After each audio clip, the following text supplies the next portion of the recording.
Habari Entertainment proudly presents Habari Live. Habari Live. From Phoenix, Arizona. And you're listening to the Habari Live podcast.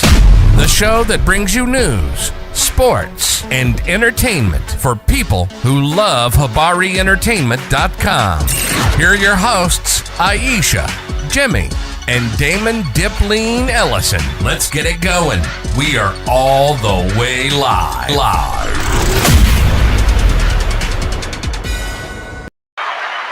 Afternoon. I'm sorry. Good morning, not afternoon yet. But good morning. Welcome to another episode of Habari Live, man. Your go-to podcast for the pulse of Phoenix and beyond, and politics also. And, we're here always to talk about what's going on, read your comments, and react to how you guys feel about some good things that's going on. So we are thrilled to bring you the latest edition of Habari Live, your go-to podcast for the pulse of Phoenix and beyond. As always, we are all the way live in Paradise Valley in Phoenix, Arizona. I'm Damon Ellison and my co-host, Iesha. We will be your guide through the silent stories whenever they happen in our vibrant community, your weekly dose of inspiration, innovation, and insightful conversations from the heart of our city. But first, let's get to the top news of the week with Iesha, and she's going to go through the top stories. So tell us what's going on. For sure. Starting off, President Trump he celebrated the arrival of the luxury Boeing aircraft that was provided by Qatar a few months ago. They valued it at approximately $400 million, right? I think you probably remember that. During the unveiling, Trump highlighted the plane's red, white, and blue color scheme, saying that he personally likes the design and called it beautiful. The aircraft was generated controversy because, again, it was given to him as a gift from another country. Critics question the ethics and security implications of accepting such an expensive gift from a foreign government, while supporters have praised the addition as a future replacement for the aging Air Force One. Now, Trump is also saying that this plane should be ready to fly him pretty soon. But from what I've read, it's not going to be ready until about 2028, which will be the end of his term. Right. And then when he leaves, if I'm not mistaken, he wants to take it with him. Right. So he can put it in his library, wherever he's going to build that. So, it's whatever, man. It's you know what I mean? If this was a Democrat, they would be losing their minds. They would be outraged. But since it's a Republican, everything's all good. So it's all about them making things look a certain way. But we all know it's all a game. It's all politics. It's all to put money in their pockets. And that's exactly what they're doing. So Trump is he's a scandalous person, man, and taking money and putting money in his pocket while he's in the White House is not out of bounds for him. Right. Carter, he had a peanut farm that he gave up, just to comply with the ethics of the White House, right, and the responsibility of the president.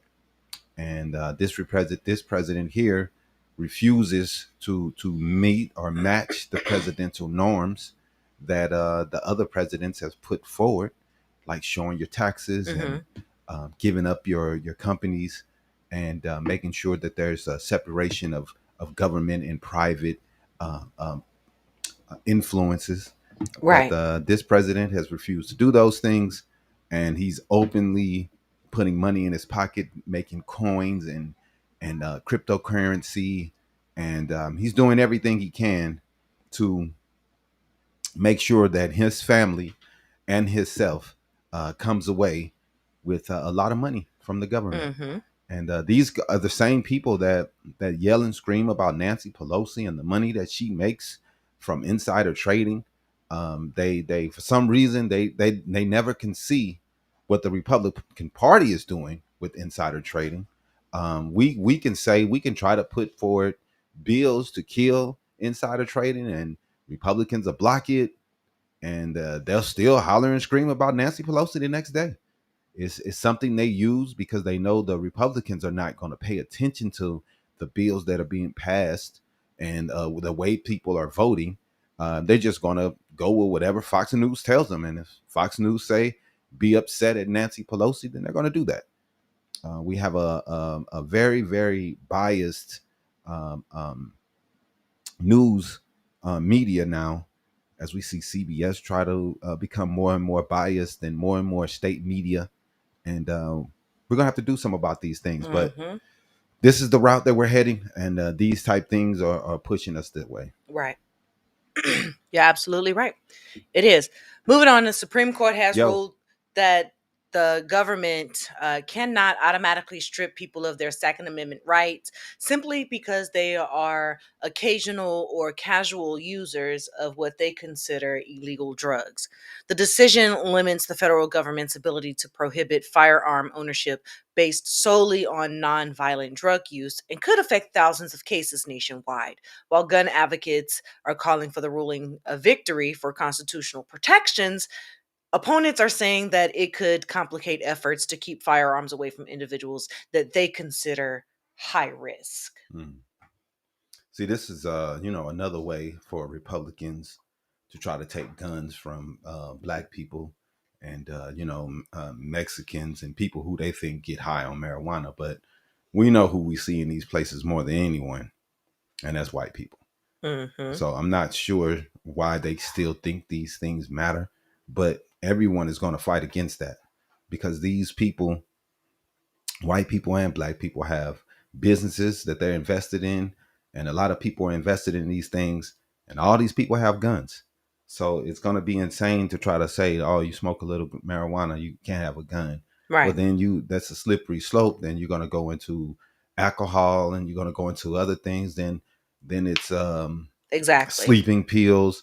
I mean, it's craziness, but that's what they try to do. Mm-hmm. And instead of making good practical decisions when it comes to gun control, these are the type things they try to push through to try to make sure certain people can't have guns. Right. And they used this against Biden's son because they were like, oh, he was getting high on drugs Mm-hmm. and he had a gun and he lied on the application. Right. Just craziness that they tried to use, and a lot of people would lose their rights if they went after a lot of people with that. Exactly. But very hard to prove, you know what I mean, that someone was high or what their decisions Unless they're were at doing that time. blood screenings and hair screenings Right. all the time. So I don't know, man. It's just craziness, man, that these people, they're always saying everyone has the rights to have a gun, but then they try to find some type of loophole to take away access for some people. It's the mission is to take away the access of the people that they Mm-hmm. don't think deserve them. And it's always who they think, I guess, do these drugs or whatever. Mm-hmm. But I'm happy. On the Supreme Court, I think they're very biased nowadays. But I can't agree with this one that I don't think that you should be able to use marijuana as a way to keep people from owning weapons. I agree with you there. Moving on. In a late night vote, Arizona lawmakers passed a measure aimed at reforming the state's Empowerment Scholarship Program, or the ESA program as it's commonly known. Supporters are saying that the proposal adds more accountability and oversight to a program that has rapidly grown in recent years. It's actually hit over 100,000 students in this annual year.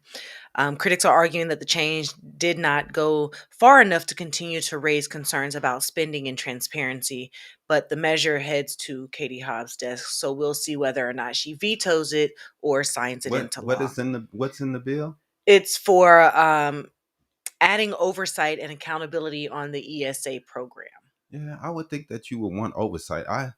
Myself, I think the whole bill should be torn apart. Mm-hmm. That we should not have access to this ESA. And when the numbers come out that most of the people that's getting access to this are coming from rich neighborhoods and rich zip codes.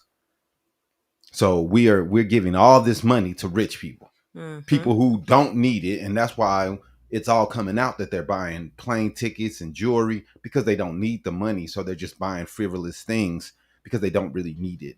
Right. And this is what we're advocating for. And people don't want to help the poor, but we're going to give the money to rich people for they can do what they need to Right. do.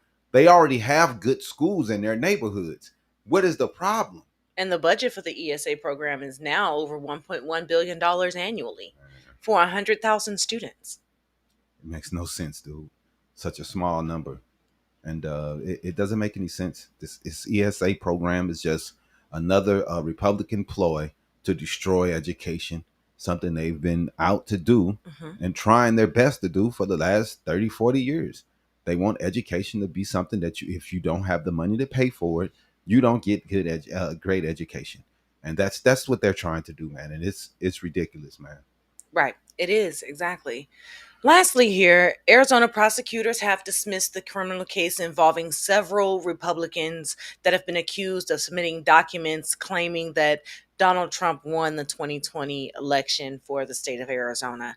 However, Attorney General Chris Mays has said that the dismissal is procedural and that prosecutors do intend to pursue a new indictment in this particular case. And the case centers on allegations that alternate electors falsely certified Arizona's electoral votes following Joe Biden's victory in 2020. Defense attorneys are claiming that the dismissal is welcomed, but the legal battle does appear far from over, and they do acknowledge that. So they say that they were going to continue fighting that. But I mean, to me, if you're going to lie and say that Trump won when we clearly know that he didn't, that's just blatant fraud, right? Yeah, man. It's I just don't get it, man. Why we're still talking about this election is so fucking dumb, dude. Like, this dude can't get over himself that he lost. You lost the election, bro. Mm-hmm. You lost. I think it's the dumbest subject to keep talking about because he want to admit that he lost. So we're gonna keep rehashing an election and keep talking about fraud. So it's like a person wins and then says that everybody else cheated. Right. So if everybody else cheated, what did you do To win. to win? Because to me, you're hollering they cheated, they cheated, they cheated, and you know this. It makes me feel like you cheated because you know 100% for sure you have no proof, but you know they cheated, and it doesn't seem like you can prove it. It seems like you cheated. Republicans destroying education, says who? People in Detroit, Los Angeles, Baltimore. Michigan, California, and Maryland has much better education standards and education rankings than the Republican states across the South. The Republican states make up the bottom of the rankings of education. I know it's hard for you guys to read and understand how rankings work, but if you're 49th, that's not good. Out of 50? It's not good. You second to last? And this state, which is Arizona, and Republican, very Republican ran state, and the state sets precedent for the rest of the cities in its state. And it's the Republican ran state, and the fucking education here is 49th. And across the South, from Louisiana, Alabama, Arkansas, all the Republican ran states have the worst education in the nation. Mm-hmm. So when you guys try to pick out and say, oh, what about the black cities? Well, they don't rank them. They're ranking the states when it comes to education. And when we rank them by the states, the Republicans are at the bottom. So you can say whatever you want, but they are the worst. I'd say it's a lie. I mean, you can use whatever AI search engine you want, search it up and look at the education rankings and see what the Republican states are. It's easy. They're at the bottom. Easy. They are at the bottom. They suck. they have done everything they can to tear up education. California's education is much better than the South. Much better. You could disagree all you want to. You, that don't make it true. If it was the other way around and the Democrats were doing horrible in education, then man, I would say so, dude. Because I don't really care. It's not about. It's all about the truth for me. This shit ain't personal for me, man. This shit is about just what's true and what isn't. And that's one thing you people have to figure out about Habari and about what we are about. It's not about just being right. It's about making sure people know what's really going on. How does red states are bad because Democrats run them? That makes no sense. If the states are run by Republicans, they are red states because they are ran by Republicans. How can Democrats destroy their education when the state is run by Republicans? That makes no sense. You can just stop saying stupid shit, man. Y'all never take responsibility for anything. Like, I've never seen anyone who takes zero responsibility for anything that happens in their own place. Like, it's y'all always talking about black people has no accountability, but no accountability is the Republican Party and the entire South of this damn country. They never take responsibility for anything. Everything is somebody else's fault. I was talking to this dude earlier today. He tried to tell me that slavery was black people's fault because they taught the Europeans how to enslave people. Yeah, I was reading comments on that too, and it's just ridiculous. God. Then he was talking about how the Slavic people were enslaved. I'm like, okay, by other Slavic people. There were some Northern Africans that enslaved, some Spanish and some, yeah, man, it happened. Then he tried to say more white people were enslaved. I'm like, bro, it was 10 to 15 million people in the transatlantic slavery. It was only 1 million people when I it read a comes to white comment this slavery. morning that Why are said we that talking about this dumb shit? Portuguese people were enslaved. A lot of people were enslaved. That's real. But the problem is this. Why bring up other people? It's like saying you're about to get in trouble. You're about to get a whooping. And you're gonna go blame you're gonna somebody else. start, my brother, he did it. Remember, he did it that one time.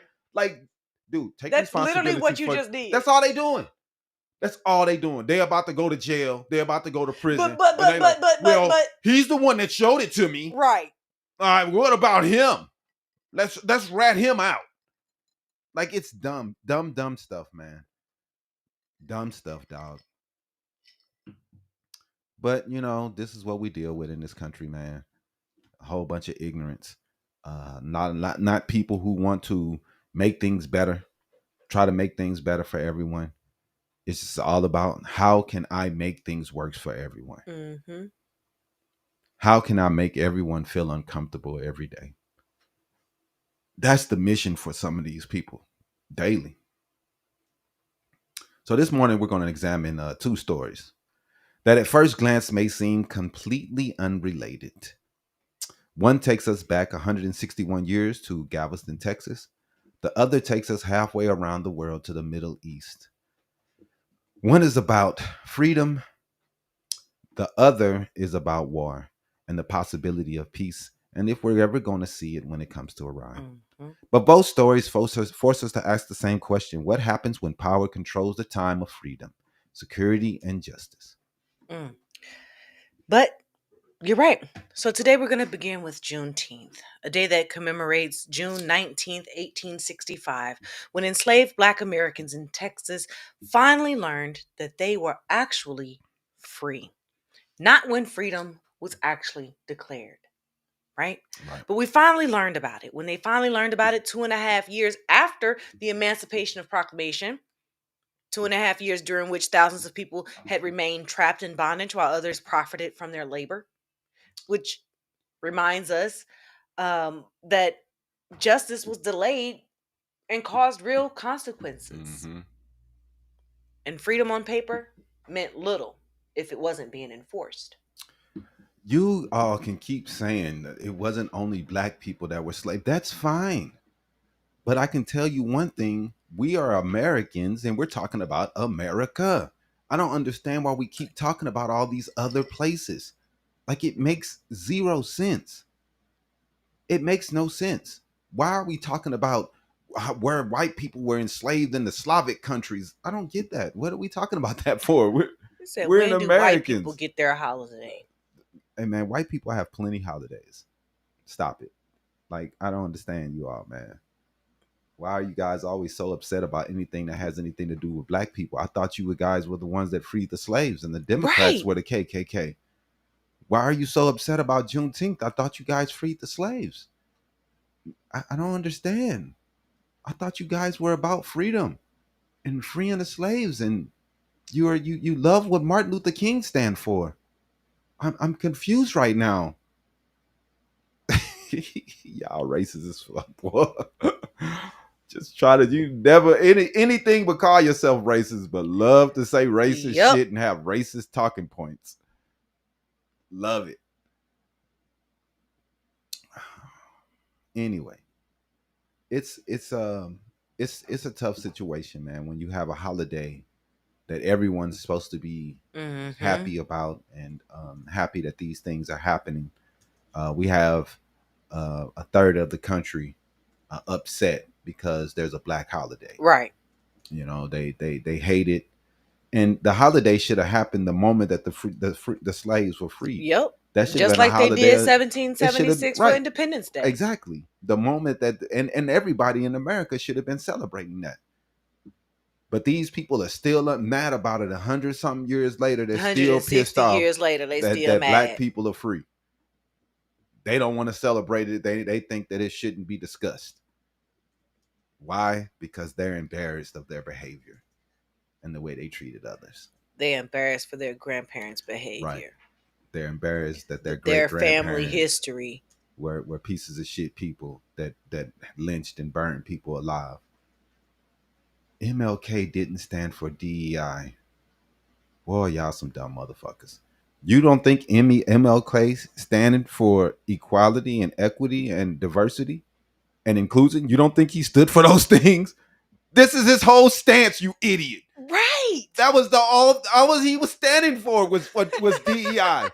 Everything he fought for, you fucking dumbass. You don't even know what the fuck MLK stand for. You just talking. Y'all are so damn dumb. Y'all, They dude, so ignorant. you would think that you would be embarrassed for the dumb shit that you say and the dumb fucking comments y'all say. Like, dude, what the? Are you kidding me? There's no holidays for us whites that's white. St. Patrick's Day, where you celebrate Irish history. That's every fucking white holiday people. is for white people. What are you talking Christian about? is basically a made up holiday by white people. We sold each other into. Are you killing each other right now in Ukraine and the Russians? Are they killing each other? Are the Russians killing their own people when they're bombing the Ukrainians right now? When America was bombing the Germans, were they bombing their own people? When the Germans were killing the Jews, were they killing their own people? Why, when it's black people, it's all of us are the same. But when it's white people, y'all can have wars, kill each other, drop atomic bombs on each other. And, they were Germans. We were Americans. It's different. But it's no difference when it's black people and it's slavery. Even though we keep saying that, hey, it was people from different countries that took some people into bondage. You also did not have to buy the slaves, take them to America, and make them slaves and their kids slaves when they're born. You didn't have to do that. I know it's cool to try to blame it on black people.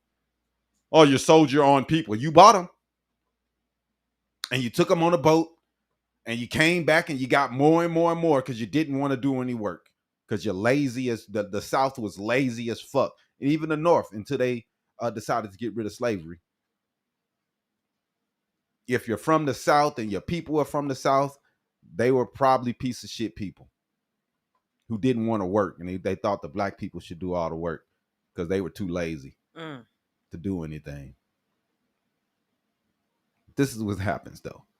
Nah, man. If like I just said, if blacks sold blacks, then whites are killing whites right now. Why are so many whites killing each other right now with bombs and missiles? Why are the white people killing each other? Hmm? Why are the whites killing each other in Ukraine and in Russia? What's going on, man? Why y'all killing each other, man? Y'all always want to tell us what we're doing in our community. Why don't y'all ever talk about what's going on in yours? The white and white war that's going on.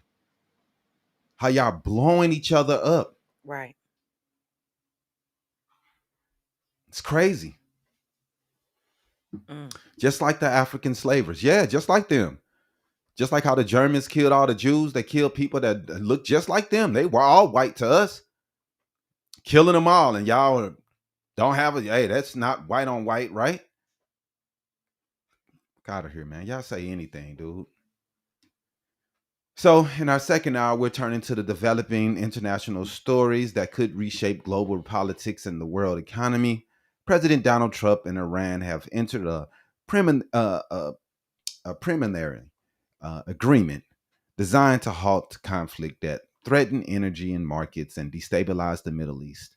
Uh, and it raised fears of border war and regional war across the areas. Supporters are calling it diplomatic a breakthrough, but this morning we're seeing some cracks in that already as the Strait of Hormuz is not open, and Israel cannot stop shooting at people. They can't stop bombing. So it's the agreement right now is on halt, and the Strait of Hormuz is still closed as Donald Trump takes a victory lap, going around throwing his hands up, saying how great he is. None of the things that he has promised or the Iran has promised has come to fruition yet. Mm. Critics are blaming and calling it a gamble. And despite the headlines, many of the hardest questions remain unanswered. The future of Iran's nuclear program and the role of Israel and Lebanon is still up in the air. The durability of the ceasefire and whether this is truly peace or simply a pause before the next confrontation, current reports suggest the agreement remains fragile. The disputes involving Lebanon and Israel are already threatening the negotiating process, Mm-hmm. and things are just not looking as good as they wish they would.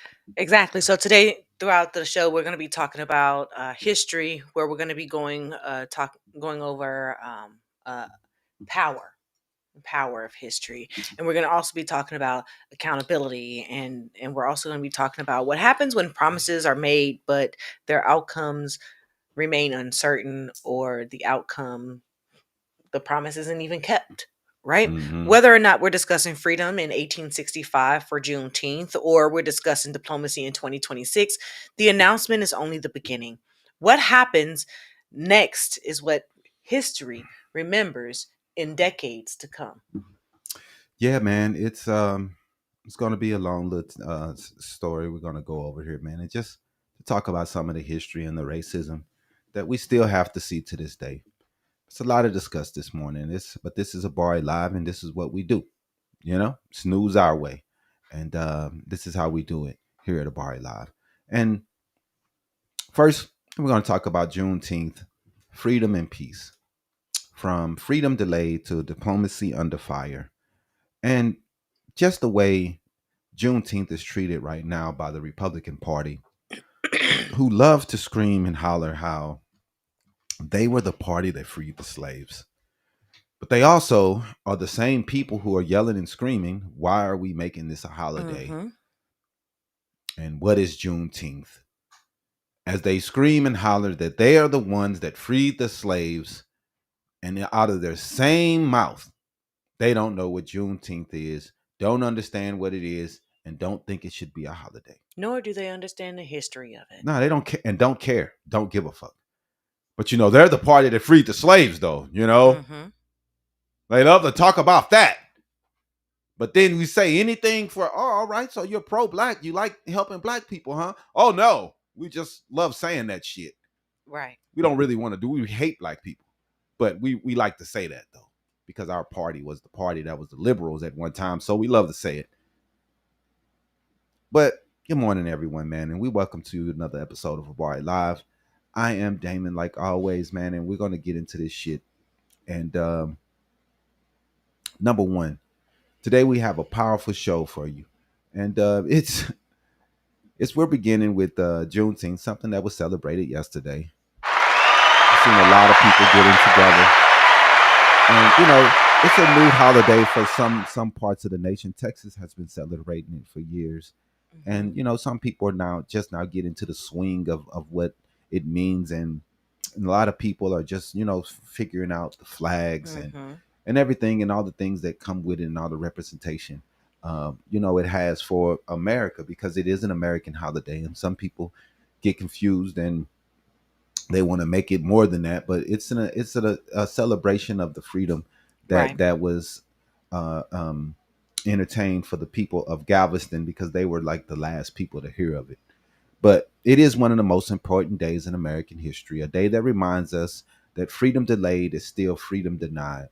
And then in our second hour, we're shifting from more American history to global politics as we examine President Trump's preliminary peace agreement with Iran and ask whether this historic diplomatic breakthrough, or is it just a risky political gamble and horrible negotiation skills from the Trump administration. Mm. Two different stories, but yet both raise similar questions. What happens when power decides who gets freedom, who gets security, and who gets to determine the future? Mm. Right. One story is about people waiting 2.5 years to learn that they were free, freed individuals. The other is about world leaders trying to stop a conflict before it expands into something much larger. One story shaped America's past, and the other may shape America's global economy going forward. hmm Yeah, man. The war in Iran is a big deal, and it matters a lot when it comes to the gas prices, and we all know that gas is a economic or a global commodity, and economically, it's going to be a global outcome. So it's going to be tough, man. So every year, millions of Americans celebrate Juneteenth, and many know the date, but many attend the festivals. Many enjoy the cookouts, Mm-hmm. and but too many people still don't fully understand or even care about the history. So they shit on it. They do everything they can to make sure that their racism and ignorance is known. So Juneteenth, it commemorates June 19th, 1865. That was the day Union Major General Gordon Granger arrived in Galveston, Texas, and announced that enslaved black people were free. They had they were still enslaved and working as slaves in this part of Texas, Mm-hmm. and they hadn't got the news, or the whites made sure they didn't get the news that they were free. Mm. And this is a travesty. All of the people that died in war, colored regiments, and people who died fighting from the north, all of those people who fought for the right things in the South, who was, they were terrorists fighting for the wrong things. The entire South were terrorists and traitors. They try to change the story and change the topic now and try to act like Republicans are something that existed, and they were so great back then. And they don't want to talk about the Dixie Democrats and what they were doing back Mm-hmm. then, and how they became traitors and became what came up with the Confederate flag and all the things the disgusting things that they were doing in the South. They try to act like those things didn't happen and they didn't have anything to do with it. But here's what many Americans never learned, man. President Abraham Lincoln signed the Emancipation Proclamation on January 1st, 1863. That means freedom was delayed by nearly 2.5 years for these people, man. Mm. That's sad. Think about that. Imagine someone telling you that you're free 2.5 years after the Emancipation Proclamation was signed. But the people controlling your life refuse to tell you. They knew it was signed. Mm-hmm. They still didn't care. They wanted to continue profiting off of you. Imagine that you're going to work every day as a supposed freed individual while someone else is controlling your life, controlling what you do without telling you that you're a free man. Right. Continuing to live in bondage, not because freedom didn't exist, but because someone close to you chose to hide that information. That's one of the central truths behind Juneteenth. Mm-hmm. That is the reason why Juneteenth is celebrated.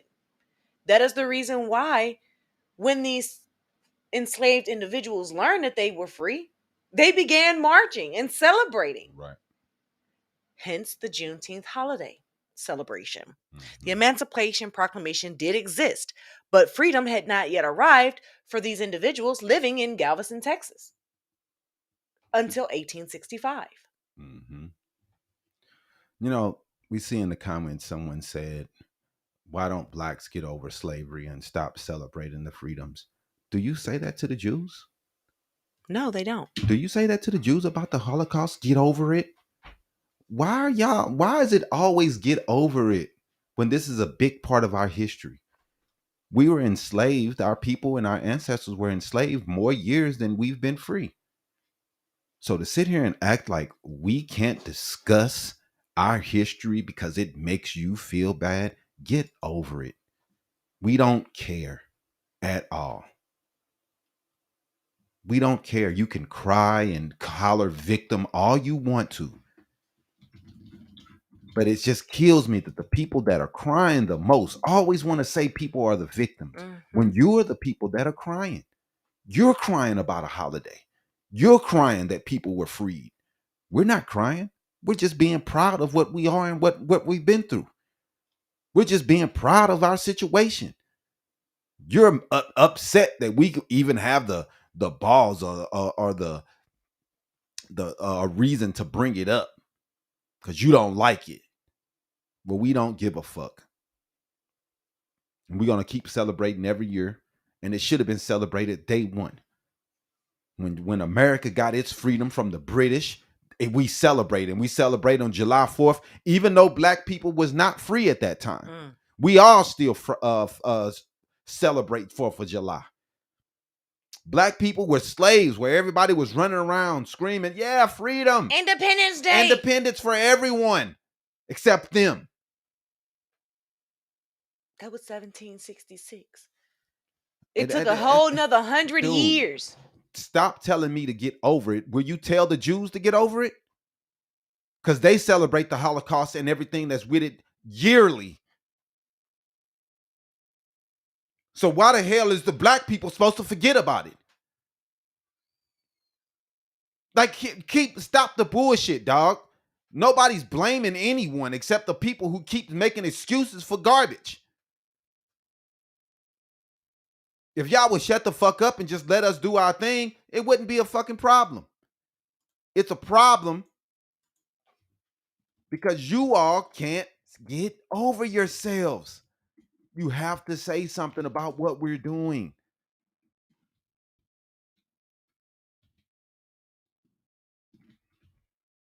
All the days that we celebrate, man. We got Asian Pacific Islander months. We got Hispanic Heritage Month. All these places and all these people we celebrate in America. We celebrate the Irish on St. Patty's Day. The Irish weren't freed. The Irish were, at first, when the Irish came here, they were indentured servants until they realized that they were coming and they were working with the black people. Then they decided to make them free. Mm-hmm. And then as time went on, the Irish became white. Now an Irish person is just another white person in the group. Mm-hmm. So you can sit around and talk about how Irish people had it so hard, but you can't look at an Irish person and tell them from any other European. Yep.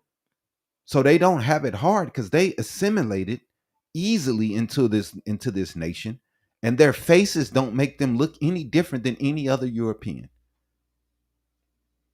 So to sit around and keep bringing up the Irish, I know you guys care about everyone's past and everyone's history except black people. I know. We know you don't give a fuck about us and you would rather talk about anybody in the fucking world except black people. Yup. Y'all could talk about Irish slaves, y'all could talk about everything else, but if we talk about black slavery, it's a fucking problem. Let's talk about Irish slavery. I don't want to talk about, but what about the Irish? Like, dog, we understand. Y'all can talk about y'all shit on y'all term. And we're not gonna come in there and be like, what about black people though? Because we don't care. At all. We don't care. If you want to talk about the history of Irish slavery, that is fine. I don't care. But to use it as a whataboutism, to use it as a way to say that, oh, well, black people haven't went through anything because, well, there was other people that went through genocides. There was other people, the Italians, other people that went through genocides, the Asians, all type people have went through genocides. Mm-hmm. So should we say to the Jews, well, hey, look, the Asians went through a genocide, so who cares about your genocide? Is that what is that what we would say to the Jews? I mean, why is it always just when it's our shit that y'all want to bring up whataboutism and somebody else's shit? What they had to go through. Right. They don't care about what other we had to go through. They care about what other people had to go through that look like them. Other people have been murdered in the world. So that means that if you're murdered, your murder won't mean anything to someone. Like, let's stop being goofy, dude. Stop being goofy. Why does Texas matter in this story so much, man? Is Texas became a refuge for enslavers during the Civil War. A lot of enslavers were running to Texas because Texas was a place they can go and still keep their people in bondage without letting them know the real story that they had been freed. Yep. So they were all running to Texas so they can be illegal and do some illegal shit. And taking their slaves with them. Right. The state was so far west at the time that it was so far away from Washington and the decision makers that they felt as though they can get away with these things. And they did for 2.5 years. Right. The state was geographically isolated. There were less Union military presence and troops in Texas than there was in the other states. Many slaveholders moved their slaves to Texas, hoping to preserve their slavery as long as possible. So they moved all their slaves to Texas, hoping that no one would ever figure out the truth and what was really going on. Mm-hmm. As the Confederacy started to collapse elsewhere and other places in the East, Texas remained one of the final strongholds for the Confederacy. So getting information and data to the slaves there was almost impossible. They did everything they could to block information from coming in so the slaves would never know if they were free or not. Now, like I said, the day that the slaves were freed, that should have been a holiday automatically. But we've been fighting for another 160 years or so to make it a holiday when the black people was freed. The Republicans love to holler how they were the ones that freed them, and Lincoln was a Republican. But then these same people are pissed off that we celebrate the day that we were freed. This lets you know that you were on the other side, that the word Republican doesn't really mean anything. You were the conservative then, and you were a Dixie Democrat. Mm-hmm. Dixie meaning the South, and you were a part of them. And you now are the ancestor of the Dixie South, keeping their beliefs alive today. Yep. And according to many historians, enslavers deliberately withheld news of emancipation from the enslaved. We all know why. Money, labor, profit, laziness. They didn't want to work. They didn't want to do their own work. Mm-hmm. They didn't want to pay people to do for work. So they made people with guns and pain and violence. They wanted to push it out for one more harvest, one more season, one more free year of labor where we didn't have to pay anybody. We can sit around and drink sweet tea and not do shit. One more opportunity to benefit from human bondage and human slavery. and human suffrage of another group that you've taken advantage of for I don't know how many years. But let's just call it what it is. Theft of labor, opportunity, time. Every day that freedom was withheld, it represented a stolen life from these individuals. They stole someone's life every time and every day that they withheld this freedom information from these people. That's why Juneteenth is both a celebration and a reckoning. And we celebrate freedom arriving, but we also remember the injustice of freedom being delayed. That's crazy. Yeah. 2.5 years, they continued to withhold information just so they can continue lining their pockets with money, profiting off the backs of other individuals, refusing to do the job that they created, refusing to work their own land, refusing to raise their own children, Right. refusing to cook their own meals. Lazy as hell. And somehow after we're freed, we're the lazy ones because we don't want to do their work for free anymore. We're lazy. They sold that. We didn't have to work for free for 400 years. And now we lazy. We lazy. Get the fuck out of here. When they've had it easy their whole life. Yeah, the South, you're right. The South did not do it. The South enslaved us. Stop trying to use Republican and Democrat. The South were the people who were their enslavers. In fact, this whole country was enslavers until the North decided to free them. Yep. Then the South wanted to keep it the way they wanted. Keep it. Y'all can keep saying Democrats and this, but say Dixie Democrats, you dumb fucks. Try to make it seem like y'all know a little something about history. You know it was the South. The North was never the Democrats at that time. And I don't know why we have to rehash in this dumb ass history. Every because time. It's so fucking stupid. Oh, white Republican. I hope you learn at some point that Republicans love all people and Democrats only want division. How, man? When I see every Republican in my comment section saying the opposite. Dude, if Republicans weren't so racist every day, I wouldn't have to fight racism in my comment section daily. Like, it's pretty easy. If you don't want to be a racist, you can just not be one. But all the people in here, they got monkeys, they are baboons. They just saying racist stuff, and we all know who they vote for. The same party that the KKK vote for, the Republican Party. Mm-hmm. You don't do anything but prove my point every week with these comments that you make. Yeah, Robert Byrd, who said he wasn't a KKK member anymore, denounced the KKK, fought against them for years. It's crazy that you can remember Robert Byrd, but you can't remember how white supremacists said they're for Trump. And Trump and them or met how with Trump him. granddaddy was in the KKK. Right. You know, any of that shit that y'all don't remember, anything that a liberal did that was somewhat racist, y'all remember all that shit. But anything that comes from the right that's fucking racist, you don't remember that. Dixie Democrats, the whole South was the racism. Y'all don't remember that. Like, dog, it's dumb to keep having these stupid same conversations with Republicans over and over again. It's really fucking stupid. If the SPLC supports the KKK, that just means the government has been supporting the KKK. And that just proves a point that the government has been out for black people forever. So I don't know why you guys keep bringing it up, because the only thing it does is goes the opposite direction of where you think it's going to go.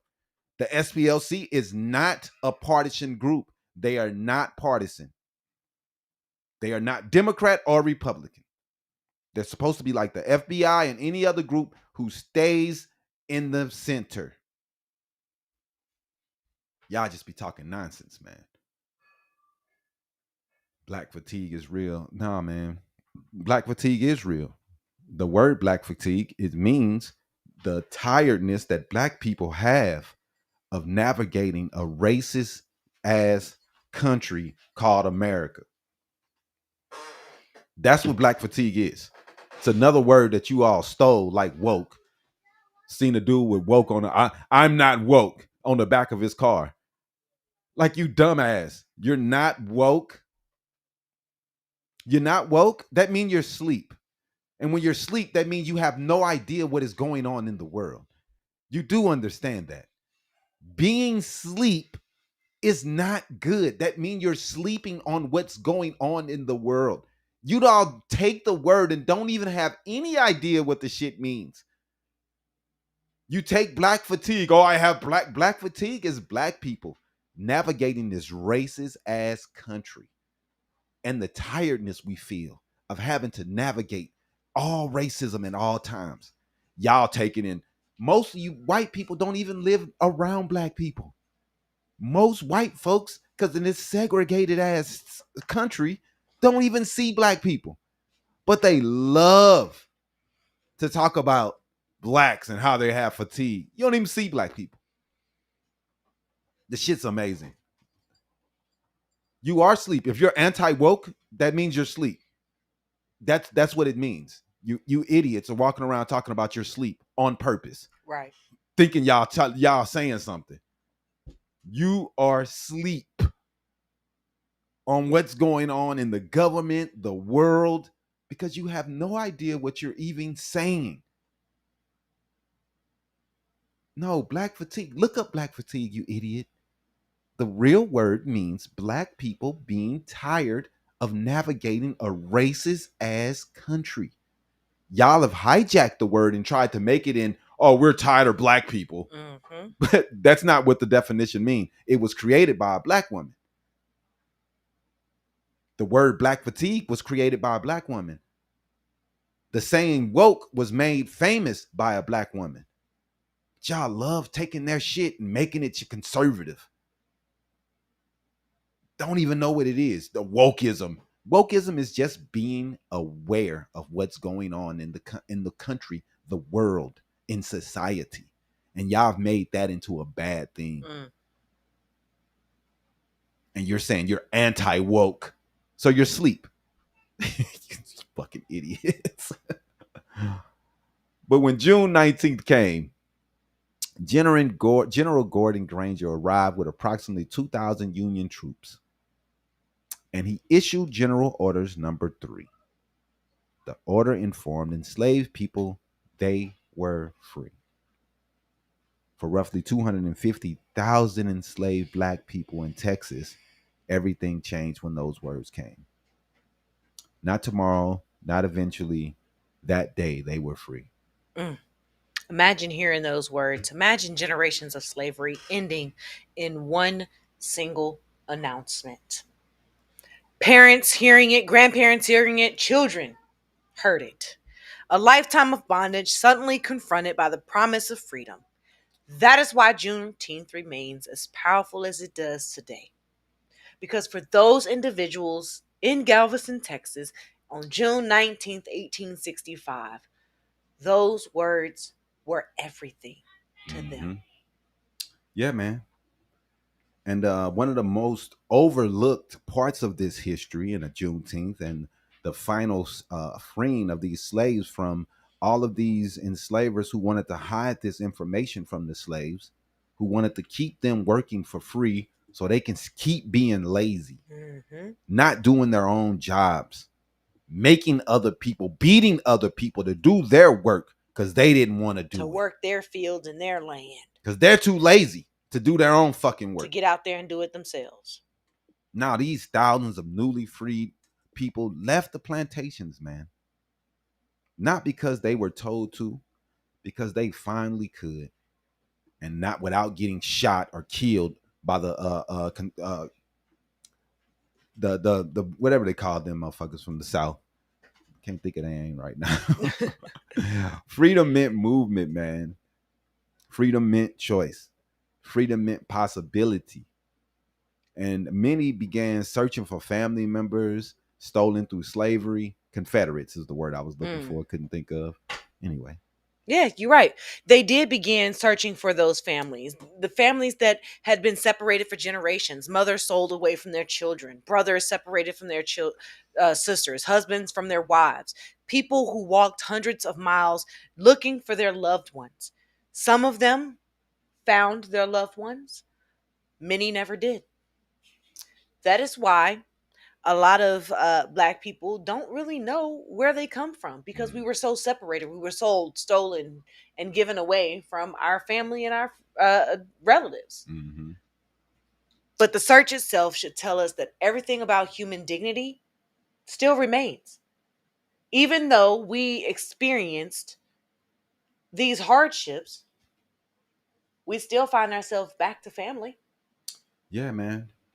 And Juneteenth, regardless of the hate that the Republicans give today to Juneteenth and the hate that they make sure, and I think President Trump came out and said some crazy. Can you look up what he said about Juneteenth yesterday? Mm. And Charlie Kirk and all of the right wingers who make sure that they let us know that they don't care about Juneteenth. But they also want to say that they're not racist. There's no racism. It's nothing like that. Everything's great. But somehow you guys hate anything that have to do with any black people. Kim, JB72, as a black woman, you should know black women and black people come in all colors and sizes and shades of God, black. and they kill me. So to answer your question, yes, ma'am, I am fully a black woman. Does it matter? Does it matter? You got white in your bloodline too, sister. Right. Because Go do your DNA test have, and come back and I have tell me European you don't. in my bloodline. 20%. 20% European bloodline. Black people always think that they 100% You're black, not knowing that they got a white granny 100%, somewhere in their right. bloodline. None of us 100% anything. None of us. So I wish you guys would stop talking that race shit, man. Because you don't know. You don't know. You wouldn't have known that about me. You don't know how much European. I didn't think I would have. You got a white bloodline too, Kim? I would have said I had no European ancestry, but I do. Bro, what can you do? That's the life, man. And with the way things were going, and with the raping and savaging that was going on in slavery, it happens. We ain't black. We're different shades of brown. Well, they're not white. What are you talking about? Duh, the Asians aren't yellow. Like, What percentage of Cherokee is in your bloodline? Doesn't matter. You're 96% Irish. That's crazy. That's crazy. Y'all made sure to just do Irish, huh? How did you make sure that the person was Irish? I never left the island, or what? I never left Ireland. That's crazy. Trump didn't give a No, some black people don't know where they come statement from. Some commemorating does. Juneteenth yesterday. Oh, okay. This is the second year that he's not issued a statement for Juneteenth. So he don't even have anything to say. So that just shows you what it is. Although he has expressed frustration over the holiday, stating on his social media platform that the U.S. has too many non-working holidays and that they cost the country billions of dollars in lost business productivity. Yeah, man, people are weird. They won't even commemorate or celebrate the Republicans will refuse to celebrate the holiday. And they're going to sit here and tell us that they're not racist, that they're not this, they're not that. They talk all this shit online and in the comment section, but they're not racist. Like, it's weird, man. I don't get you guys' stance, man. It's so whack. Like, what is your stance? You love saying that the Democrats started the KKK. So what is it? Are you against racism? But why in the next sentence it's I hate Juneteenth and black people should shut up? Like, I don't understand. Like, what are you saying? Right. Do you want to be part of the saying that black people can do what they want? Why are you always against everything we're doing if you're with us? Why keep bringing up that you freed the slaves if really and truly you're just bringing it up just to be doing something? Like, it makes no sense, man. What is your stance? It makes zero sense. The first Juneteenth celebration began almost immediately after the general said so. But segregation laws often prevented Black Americans from gathering in public spaces. Mm-hmm. Wow. We couldn't even gather in public spaces. So communities created their own spaces. Formerly enslaved people pooled resources together and purchased land.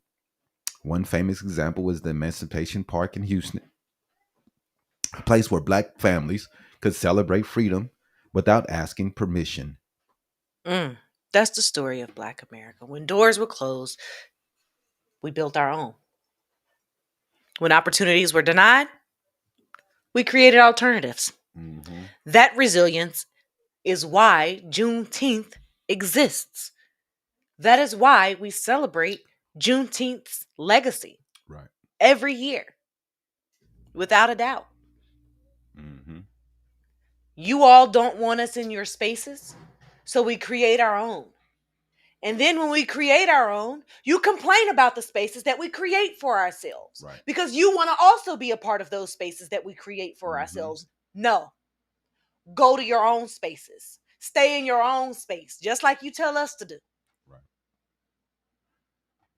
Yeah, it's funny, man. But Juneteenth has survived all these years. People of Texas have celebrated it over the years. It survived Jim Crow. It survived segregation. It survived attempts to erase Black history by a lot of people, especially in the Trump administration.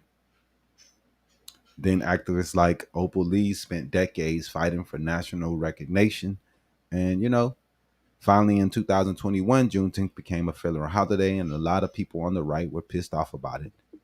And, and they want to make fun of you and talk trash because they hate the holiday. But, at the same time, they're always screaming that they freed the slaves. I just don't understand them. It's such a weird group. But let's remember, the holiday didn't create Juneteenth. The people did. Black Americans have been celebrating it for more than 150 years. And we're going to keep celebrating it. No matter how mad or how many names you try to call people, we're going to keep celebrating it. Every year. And today, the lesson remains relevant. Freedom itself isn't self-executing. Justice isn't automatic, and progress isn't always guaranteed. But every generation has to protect it at some cost. Every generation has to fight for it. That is why Juneteenth became a federal holiday, because our generation has fought for it for more than 150 years. Yep. Yeah, man, it's real, man. But, that's the way it is out here, man. We have to fight for anything we want and anything we get in America. And the people, they'll say that you're complaining or that you're racist because you're standing up for your race and what you believe in.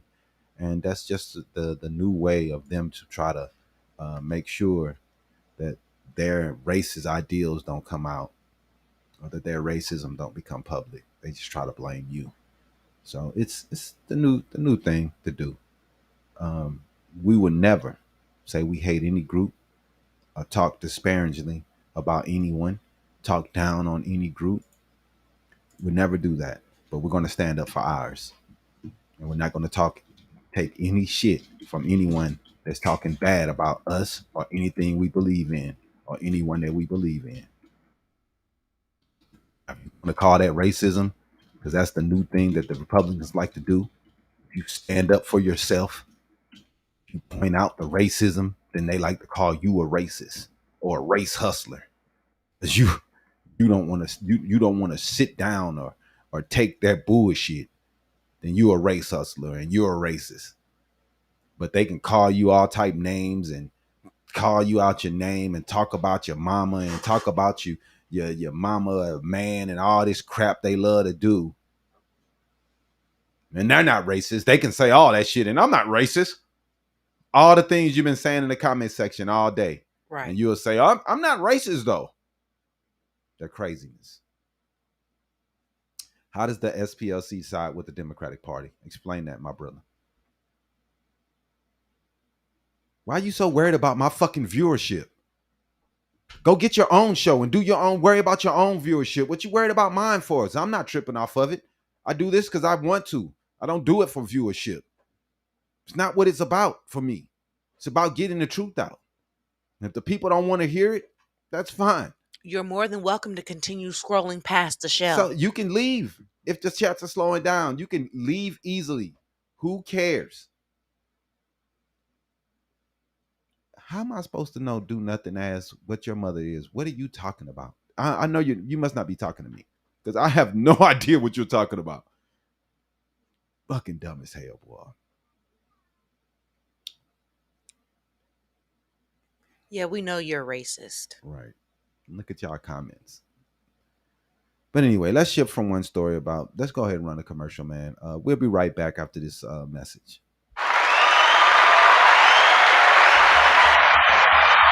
Corporate media failed the people. They told us what to think, what stories mattered, and who deserved a voice.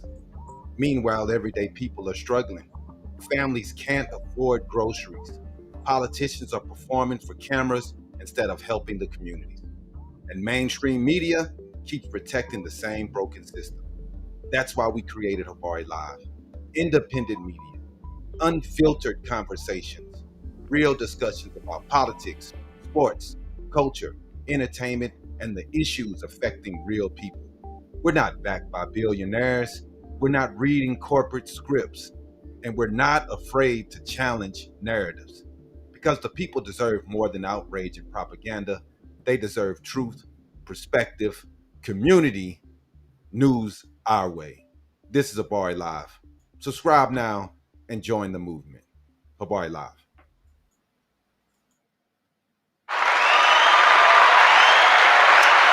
Welcome back. Welcome back. So now let's shift from one story about freedom to another story about power. As the Iran war is steady, just going on and on and on. And it seems like I don't know if we're ever going to get to the ending of this shit. While Americans were celebrating Juneteenth, world leaders were dealing with the conflict that threatened the global economy. And now President Trump says he has helped broker a historic agreement with Iran. But as we see this morning, that deal is not looking very great as the Strait of Hormuz is still closed. The question is whether it will last. It doesn't look like it will, man. But let's play this clip. The Iran deal and the $300 billion question. Let's see. They should all be together. I think it's this one. I think so, yeah. A wise man once said in January of 2020, Iran never won a war, but never lost a negotiation. That wise man. Who said that? Donald Trump. Oh, that's what I thought you were going to say. So how do you go back to the United That's what I thought States you were and gonna say. convince a skeptical American public that this deal Well, is a look, win? here they lost militarily, okay? It's very tough because I know that no matter what, if I would go, by the way, if I'd go another 3 or 4 weeks, those same people that are critical would say, he went too long, he should have done, no matter what. If they raised the white flag of surrender, and if they said, praise be to Allah, Donald Trump is the greatest president ever. We totally concede, we totally give up. This war is over, we have failed. The New York Times and CNN and a couple of others, they're not all that dishonest, they'd say, Iran had a great victory, okay? And they practically do that. It's amazing. What was the nonsense he was talking about, dog? Like, just straight, utter nonsense. Now, let's go ahead and play the next clip. This should be another clip here, man, of Obama. I'm him talking about Obama. Let's play that one. This one? Yeah. Of it, like, oh my, look at this money he's giving us. He tried to bribe his way out. I didn't do that. Nobody mentions that. 1.7 billion and hundreds of millions of dollars. They tried to bribe their way out of it. And you know what the Iranians did? They laughed at Obama and they said he's a stupid son of a bitch. Okay, thank you very much, everybody.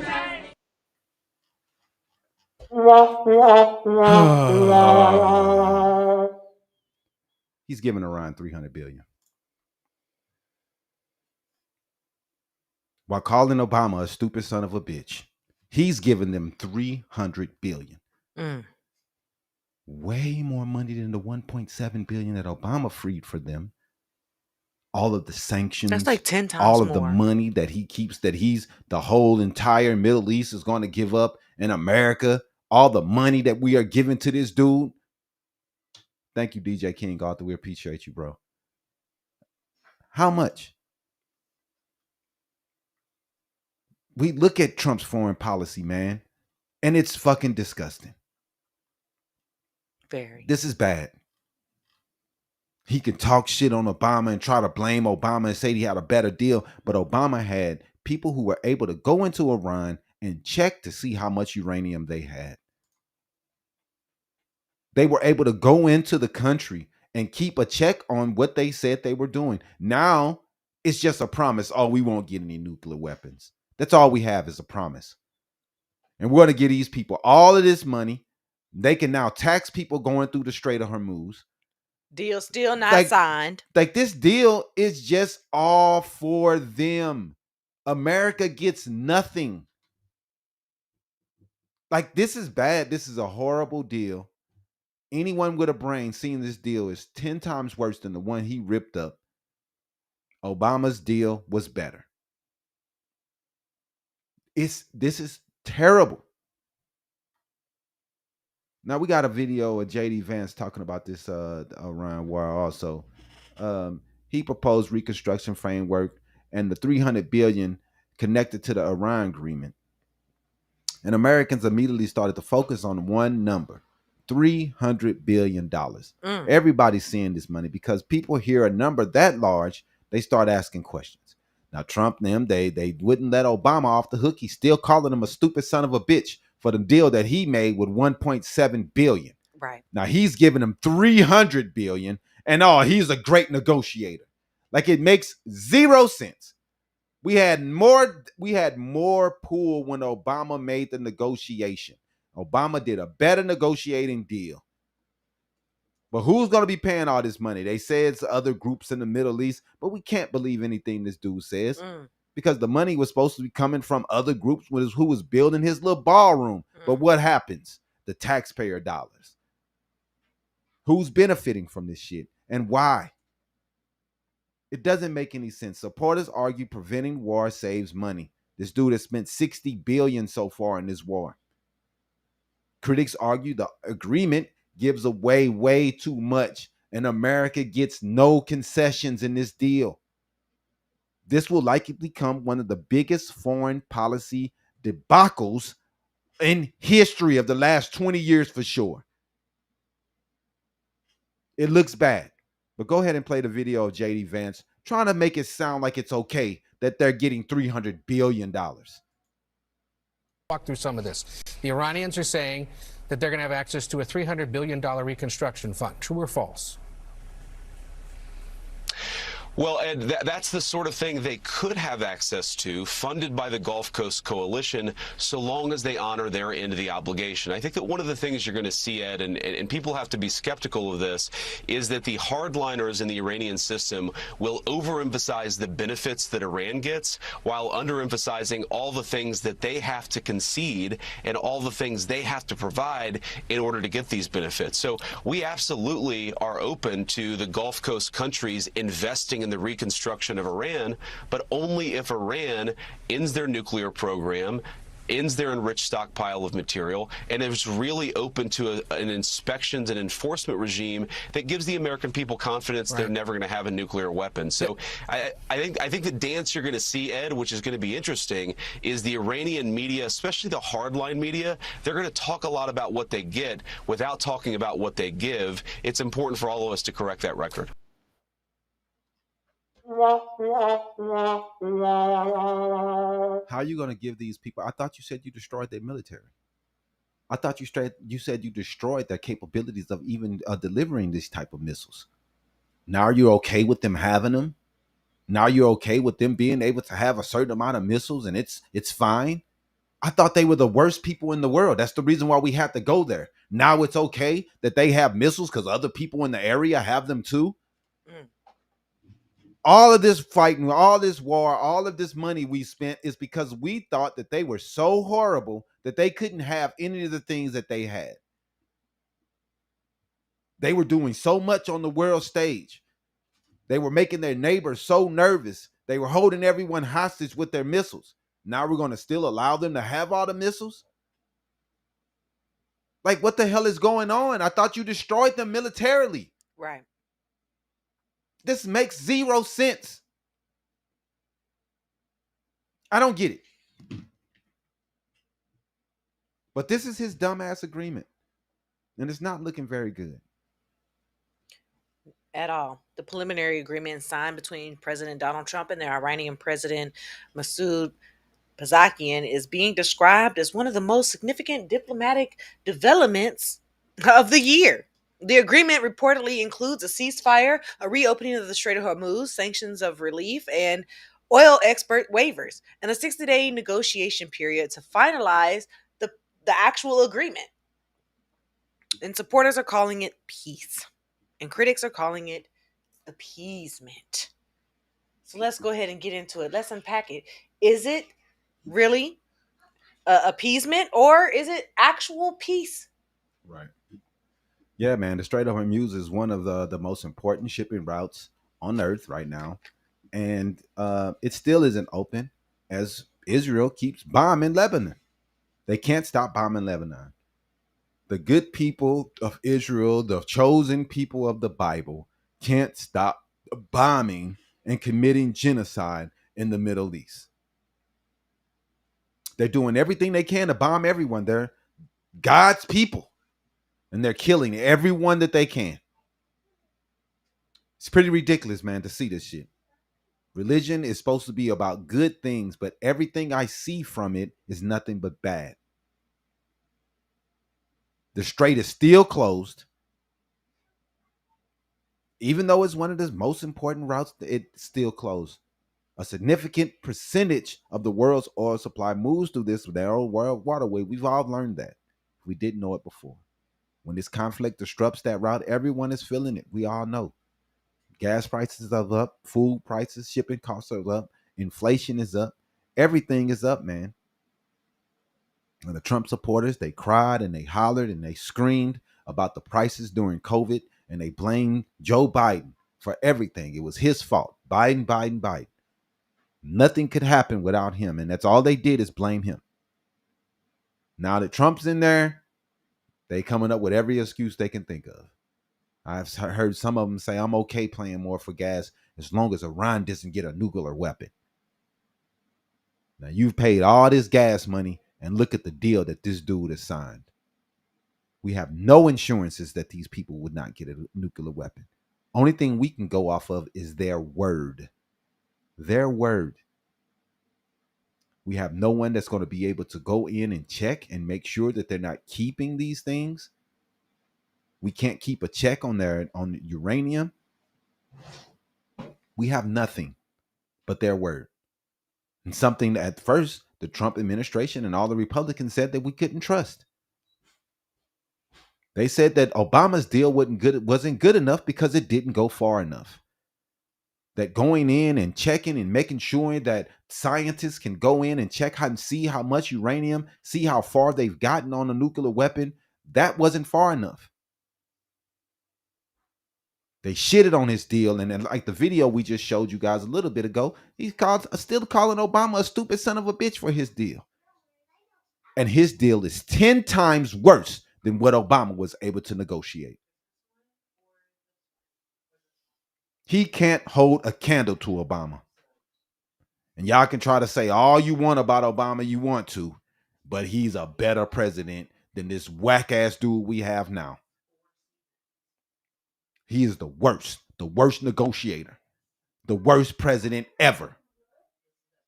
Period. And this isn't just a radical regional issue, man. This entire global economy has been interrupted by this decision. And what's in the deal, man? What's in the deal? The agreement includes several major provisions. An immediate ceasefire, even though it's not still going. The reopening of the Strait of Hormuz, which is still closed. Or export waivers for Iran, so we're going to hook them up. The lifting of U.S. naval blockades and lifting of sanctions from framework relief. And the 60-day window to negotiate a permanent agreement. But there is one issue generating enormous controversy. Economic benefits appear to begin immediately, while some of the most difficult nuclear questions remain unsolved.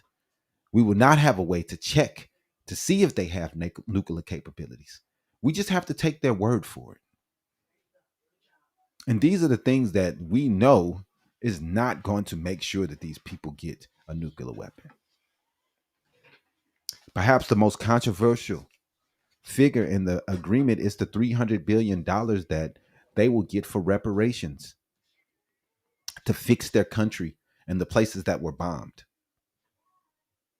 The proposed reconstruction and economic development framework attached to Iran's economy, the administration officials say Gulf states and private investors would carry most of the financial burden, most of it. But politically, that number is already creating chaos. That's a lot of money, G. 300 billion. Americans are asking questions. Who is paying for this? They were pissed off about Obama's 1.7 billion. Pissed. And it was Iranian money that was unfroze. But we're going to unfreeze what, 25 billion of theirs, and also this 300 billion on top of that. They're going to be able to build all the nuclear weapons they want, and it's going to be from money that we're going to give to them. Yep. And we cried and cried about Obama's deal. Cried and cried. Everyone, Trump, it was a horrible deal. Republicans love to say everybody else is crying, but their whole politic background is just crying about everything. That's all they do. They don't come up with plans. They just say everybody else is suck. That's what Republicans do.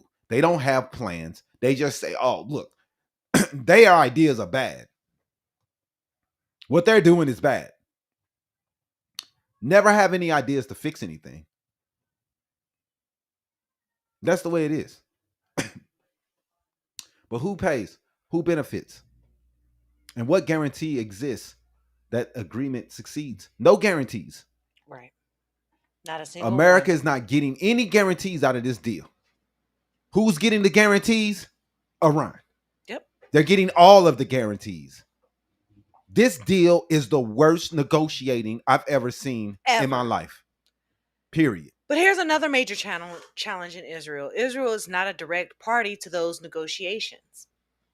Yet proportions of those of the agreement involving the military operations involving Lebanon and the broader region, if the regional actors do not fully cooperate, then implementation becomes significantly more complicated in that region, which is why one of the reasons why many analysts remain cautious. Because the peace agreements are only as strong as the willingness of the participants that are going to honor those agreements. If we're giving all of this money to Israel, are we 100% sure that they can guarantee that they won't have any nuclear weapons? Or are they just going to use the money that we're giving them to create the nuclear weapons in the first place? Oh, man. This shit is crazy, man. The most important part about this agreement may not be the ceasefire. It may be the sanctions. All of the money that will be going to Iran because of the releasing of all the sanctions that will be. It may not be the oil. It may not be the clock, 60 days. But that's a negotiating window. And right now, negotiating on day one after this agreement was signed is not looking good. Trump has reportedly made clear that if negotiations fail, military operations could return to the table, which means that this isn't a final peace agreement. A framework, a pause, an opportunity. It's not about conclusion.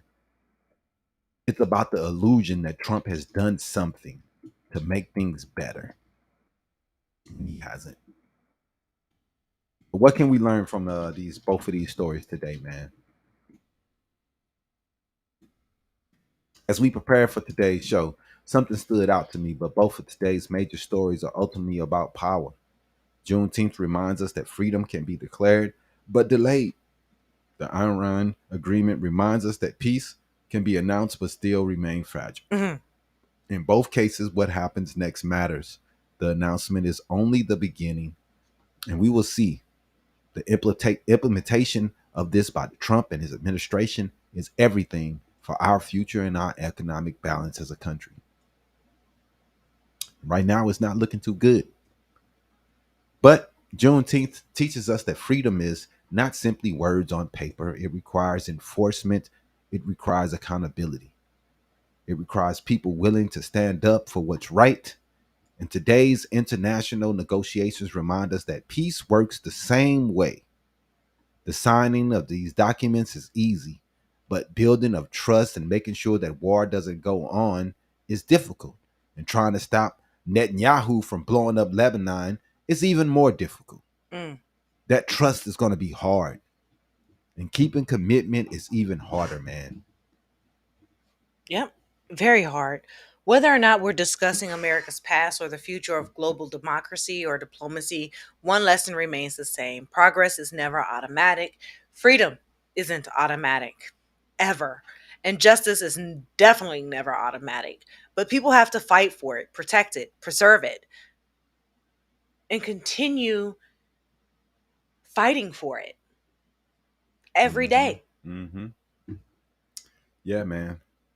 So drop your thoughts in the chat, man. Tell us what you think about what Juneteenth means. We see a lot of racists believe that it shouldn't exist. A lot of Republicans, they think it's a made-up holiday. All holidays are made up. So even Christmas is made up. Right. That is not Jesus's birthday. We have no idea when Jesus' birthday is. So we made up a day that was already aligned with the Catholics and their winter solstice that they used to celebrate. And that's the reason why we celebrate it in winter, because our alignment with the Catholic holidays and the pagan holidays. You know, Easter, another pagan holiday. All of these dates were selected by them, and that's the dates that we went by. All of these dates are made up. Made up. They're made up. There's no holiday that isn't made up by humans. Well, you think it's a natural God holiday? Like, what are you fucking saying? Even the holiday that y'all say is religious is made up. All of this shit is made up. Mm-hmm. The whole fucking thing is made up by people. Nothing we deal with on a day-to-day basis isn't made up by people. Yeah, winter solstice is what Christmas is all about, because it's a pagan holiday. That is what we're doing. We're celebrating winter solstice. We can try to say it's Jesus' birthday all we want, but we know that this is Constantine and their calendar that they selected when the Romans decided to become Christians or Catholics or whatever you want to call them. Mm-hmm. Christmas, Easter, all of these things are made up. All of the holidays that we celebrate Easter is made up holidays. The spring equinox. Pagan holidays. Spring equinox is what that is. Christmas tree is pagan. Christmas tree is a pagan thing, culture. It comes from the pagans. That's what they did. Easter with the bunny rabbits, that is for fertility. That is what they were celebrating. That's why we do so many rabbits. It's all made up, bro. The only thing I can say about, some of the things that when you say winter and spring, we do know that the earth is rotating in a certain part, in a certain section, and it's getting to a certain part. So the spring equinox and those things are real when you're looking at what happens. So to me, those are realer than the ideals that we have put behind them of Santa Claus and Jesus coming back to life. When we know that the equinox is something that earth is spinning and getting to a certain point, spring is back, winter is back. We understand those things. And those are things that are connected to real things that happens to the planet Earth. But at the same time, it's connected to something that is made up by people and that people put in place. So tell us whether you believe the Iran agreement will succeed. What do you think will happen? Do you think that we will stop warring? Do you think the war will end? Do you think are we going to continue fighting and it's this 60 days we just go past and we will not be able to come to a final agreement? No, I don't believe we're going to be able to come to a final agreement. Yeah, I don't know, man. It doesn't look good. Trump and company, they tried to play the tough guy, and the tough guy hasn't worked, and Iran is not scared of them. And it looks like, just like Trump said, they never lose in a negotiation. And his words are even truer now after they negotiated with him, because he just got his ass handed to him. Thank you, Lilium Gonzalez. We appreciate you. So it's tough out here, man. And the environment that we're living in now, when we see the president trying to do everything he can to create state media, the president trying to do everything he can to make sure that we don't find out the truths behind what he is doing every day. We're going to go through some of those truths, and we're going to go into some of the things that we've seen this week that's been the most pertinent to us, and that we thought that you guys would like to see, and like to, if you didn't see these clips already, that we thought that you guys would thought were interesting. So these are the clips of the week, and these are the clips that we thought, you guys would want to hear, and we wanted to discuss with you. So make sure you comment and tell us what you think about the clips, and what you think about what's going on in these clips. So we take some of the biggest moments of the weeks from politics, media, culture, and break it down and tell you guys exactly what they mean to us and what it may mean for you. And today there's a common theme running through many of our clips that we're going to play today. Power, like always, and how people handle that power, and how people act when they have power. Who has it? Who uses it? Who gets protected? That's the parts. Who gets punished? So, yeah, you're right. Who gets punished? So today we're also going to be talking about protest movements, healthcare, affordability, foreign policy, police accountability, and some of the most bizarre political moments of the week. So let's go ahead and get into it. We have clip one where the DOJ is charging over 15 individuals over Minnesota's anti-ICE protest. It should be one about anti-ICE down there. There it go. Go up. Go up. Right there. My dad very, very quickly after that was like, Page, it's the FBI. They've got a warrant. Bajan was arrested for conspiracy for his role in an anti-ICE protest more than a month earlier. I'm an Afghanistan veteran. I'm an American citizen. Bajan kept his cool in handcuffs while the FBI searched his pockets. Have you been read your rights? His father recorded this video. My son is steady as a rock, saying, he's an Afghanistan veteran, that this is unjust. If convicted, Bajan would face up to 6 years in prison. I don't think that you really realize how far away we've come from democracy until you open the door and see federal agents to arrest your son for a nonviolent protest. Bajan comes from a military family. His parents both served in the Army. His father, Bajan Ray Malvawala, a retired intelligence officer, earned 3 Bronze Stars in Iraq and Afghanistan. He and Bajan served in Afghanistan at the same time. I think that might be my favorite photograph in the entire world. The younger Malvawala provided signals intelligence in Kandahar province, one of the most dangerous parts of Afghanistan. His unit suffered casualties, including one time a fellow soldier stepped on an IED. There was 3 amputations, three traumatic brain injuries. I was maybe 10, 15 yards back. My son's incredibly brave. He believes that you should do the things you're supposed to do. After coming home from the war, Bajan moved to the Pacific Northwest. He felt he'd done his duty. Like many veterans, he said he wanted to find some peace. I bought the land and it's beautiful. There's tons of trees. I've seen wolves on it. There's been moose. There's been bears. It's quiet. But a few years later in 2021, when Kabul fell to the Taliban, Bajan felt compelled to serve again, this time out of uniform, volunteering to help dozens of America's Afghan allies come to the United States. Every single person here, except for the people who are indigenous to the Americas, is an immigrant or comes from immigrants. It's absolutely ludicrous to think that we can get away with not bringing people in, especially people who we told, hey, if you help us, we'll help you.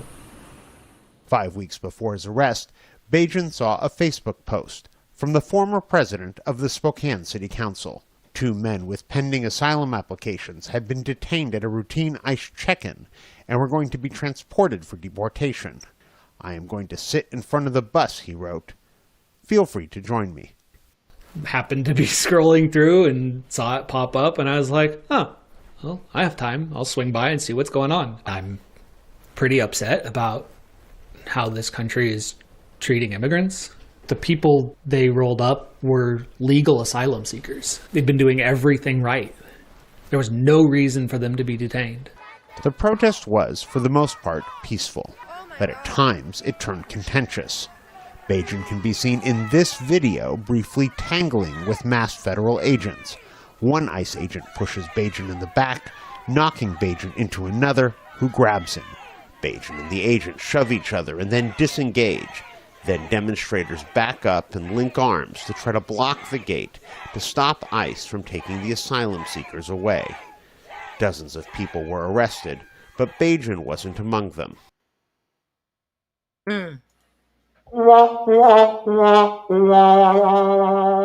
Trump administration is trying to stop people from going out and proving that they can stand for their First Amendment rights. Mm-hmm. They don't want people to talk. They don't want people to protest. But we're supposed to believe their insurrection was all peaceful. But if anybody else stand up against what they're doing, they're a criminal. Like, this is ridiculous. And I don't understand the Republican Party and their bullshit. They want to be able to stand up. When Obama was in office, they was going around protesting everything. Everything. They protested. They didn't want health care. They protested. They protested everything. Tax enough already. He didn't even raise taxes. They still mad about tax enough already. And didn't even touch them. Tea Party, this, these motherfuckers, they protested every day. No one had a problem with them protesting. Protest all you want. That's fine. It's part of your... That's a part of a First Amendment rights. Right. But anytime that fucking Democrats, they come in, Antifa, and arrest them, put them in jail. Mm-hmm. He's arrested 15 people talking about their Antifa just because they're fucking protesting against him. These are the dumbest charges I've ever seen in the history of this country. No one says they're Antifa. No one says it. No one's did anything about Antifa. And you just... How did Obama raise taxes, idiot? Tell me that. What did he do? How? Because healthcare? You're going to say because he gave people access to be able to get health insurance that raised taxes? Because he didn't raise taxes himself. Right. I wish he would have raised taxes on the rich, but he did not. He did not raise the tax. He kept the Bush tax cuts going. So you don't know what you're talking about. Ridiculous, man. This dude is going against the First Amendment. He's going after comedians. He's going after anyone that says anything about him. And you guys are clapping it on. But when the president changes and it's a Democrat in office, and if we was to start doing that, y'all start shooting up shit. Mm-hmm. But it's supposed to be okay because it's a Republican. The shit is garbage. Now we got these people from Paramount and the Ellisons. They're about to take over CNN. They're already destroying 60 Minutes. We're going to have state-run media everywhere. Everywhere. Where Trump gets to tell them what the media can and cannot say. And you all who's supposed to stand for the amendments, care about the amendment so much, are okay with it. Bootlickers. This story should concern everyone, regardless of your political ideology, but we know the right doesn't care. These are the people who would be okay. If just like when the Germans were killing the Jews, they would be the people who pointing them out. They're Jewish. Mm-hmm. They would be the people that would turn you in because that's who they are. That's who they are. They're the people who turn the Jews in. They're the people who rode horses to try to get the slaves to come back to the South. These are the people we're dealing with. That's MAGA. The worst people that ever existed. Fox News needs to be off air, not CNN. Man, we need the fairness doctrine back. Man. You should not be able to say anything about a Republican without a Democrat being able to come into that same space and being able to rebuke what that Republican just said. That part right Period. there. For every minute that a Republican talk, a Democrat should have to be able to talk also. Yep. Agreed. And the Republicans do not want that back, because that is what took us down this hole that we're in, where we got such divisive news. Mm-hmm. Bring back the fairness doctrine. It was bullshit that it was fucking taken apart. We had news back in the 80s and the 70s. Since the 2000s, since the fairness doctrine was torn apart, we've seen nothing but biased news. And the biased news has done nothing but tear this country apart. 15 people are now facing federal charges from the Trump administration connected to anti-ICE demonstrations in Minnesota. Did Obama go after y'all for the Tea Party administration? For the Tea Party protests? I don't think he did. Did Obama arrest anybody for protesting against him? They had pictures of him hanging on a noose. They had pictures of him as a monkey. They were doing all the racist pictures that you can think of against Obama. Did he arrest them? Did he put them in jail? No, because that's their First Amendment rights. Exactly. Trump administration, go arrest them. They're anti-American if they're anti-Trump. The defense attorneys say these aren't criminal masterminds. He says they're community members, mutual aid volunteers, workers, union members, and neighbors, and people who just went out to protest. People that just went out to protest. Community members. So what's interesting here is the language that's being used. The government is framing this as a conspiracy, while supporters of the defendants are framing it as a political protest. And that's always the tension here in America. And at what point does protest become criminalized? At what point does dissent become conspiracy?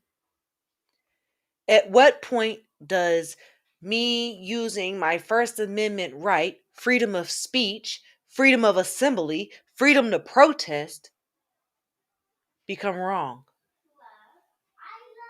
When am I not allowed to do that? Since when? Right. So let's go into clip 2. The DSA is now more popular than congressional Democrats, as people are trying to push toward a more socialist country, as people are sick and tired of everything being connected to capitalism, everything being connected to money. And if you don't have any money or power, you don't get a thing. And people are sick of it. We see countries that have a base of capitalism, but also have wings of socialistic bills and amendments in their constitutions and in their laws that help out those that are falling behind. A lot of countries have their wages connected to inflation. So inflation goes up a certain amount, everybody's wages goes up that same amount. So people don't fall behind. America isn't doing that. They're making sure that people are falling behind daily, as everyone can't afford normal life. Gas, rent, electricity is killing us.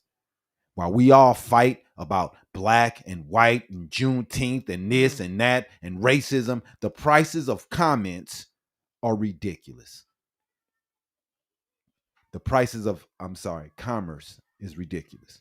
And we can't afford a thing.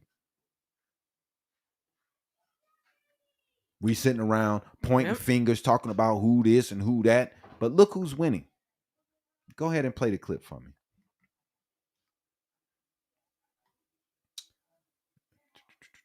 Go down, go down, go down. Go down, go down. There's socialism. While among Democrats themselves, Democratic Socialists of America have a higher net favor rating than the Democratic Party does, at least those who are members of Congress. I mean, just take a look here.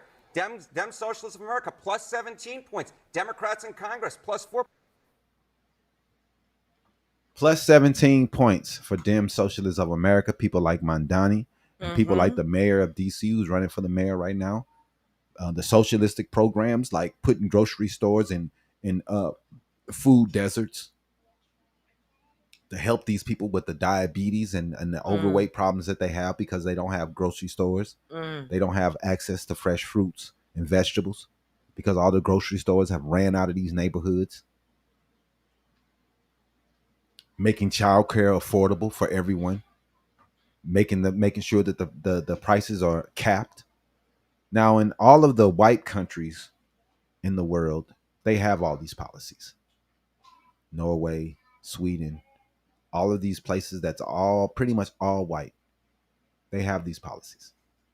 But in America, because we have a minority, the white people here are not feeling that. They don't want to give the minorities access to these things. They don't want health care for all because then black people may get access to that. You can call it communist if you want to, but Norway, Sweden, you wouldn't call those places communist. And they all have free health care. They all have a child care capped at a certain price. All of these places that have better life expectancy, better value of life than America. And all of these places are pretty much all European, all white. And they're able to put these rules in place. But since America is a country that has a lot of minorities, a lot of natives, a lot of Mexicans, a lot of black people, the Europeans here do not want to put that in place because they feel as though that somebody may get health care that they don't deserve. Yep. Because they feel as though people should die if they don't meet their criteria of who a good person is. They feel as though they should be the bearers of who is good and who is bad. They don't want free health care. They don't want access to child's care for everyone. Yep, I agree. Mom Donnie is putting down the blueprint and he's doing a good job. He's fixed their budget. He's fixed their budget. The city is doing great. Crime is down. Yep. He's giving the workers more money. He's giving incentives to the workers instead of to the businesses. Like always, these people have made enough money off of our backs. The people deserve something for once. Republicans want to just shit on people forever. And all of the Republican people in Kentucky and West Virginia that's poor as fuck don't have $3 and they still voting for this shit because they hate black people that much that they'd rather live in a fucking shack than to see a white or somebody black get something. Yep. The states of West Virginia and Kentucky and Alabama, the poorest places in the country, filled with white people.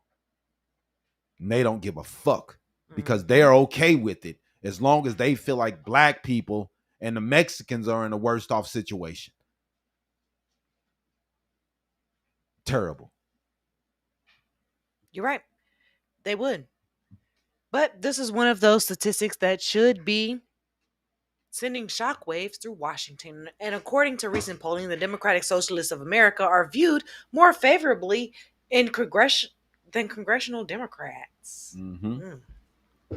And that should tell you something. That is the way to go. And I say it all the time. If a Democrat is not talking about free health care for all, or health care for all, or Medicare for all, universal child care for all, we don't want you to run for fucking government. Go sit your ass down somewhere. Because right now we got to push for the things that really going to make a difference in this country. Healthcare for all is one of them. I'm sick and tired of seeing people losing everything because they can't afford healthcare. I'm done. And the Republicans can sit around and say, oh, we don't want that. I don't care. Right. We don't care what the fuck they want. But we know they'll take advantage of it when it's put in place. Quickly. But we do not want to hear it anymore, man. I'm sick of it, man. It's over. If you're not pushing for these things, we don't want you to run for office. Yeah, Kentucky's already in. Yep, he tore up Kentucky with that liquor. That was their biggest jobs that they had out there. Exactly. They didn't laid off all type people. It hurt Tennessee too with their whiskey. Yeah, man, a lot of places. Canada bought a lot of whiskey from us. They did. And we laughing at them and look who's and hurt. It's hurting our business. Look who's hurt, the South, because that's where most of the whiskey come from. They don't feel represented. They don't feel that their economic concerns are being addressed. The poor people don't know. And when voters stop believing traditional institutions will solve problems, they start looking elsewhere. And that's why the Democratic Socialists are building right now, and they're growing into something. Yeah, Israel has healthcare, and we pay for that shit. We pay for it as we hand them more and more money. They got healthcare for all. We don't. Shit's crazy. You're right. It is. But whether you're conservative, moderate, progressive, or a socialist, that's the takeaway. This isn't necessarily an endorsement for socialism, but it's an indictment of the status quo. We no longer want to see things continue to go the way that they're going. We want Americans to be able to have access to affordable health care, access to affordable childcare, access to be able to have our wages match inflation. We want to be able to afford things that we used to be able to afford. Not just to continue to see our paycheck dwindle, not to just be able to go to the grocery store and spend $70 on 3 bags of groceries, which is absolutely asinine. We have to do better. We have to do better, man. So now here's a political bombshell.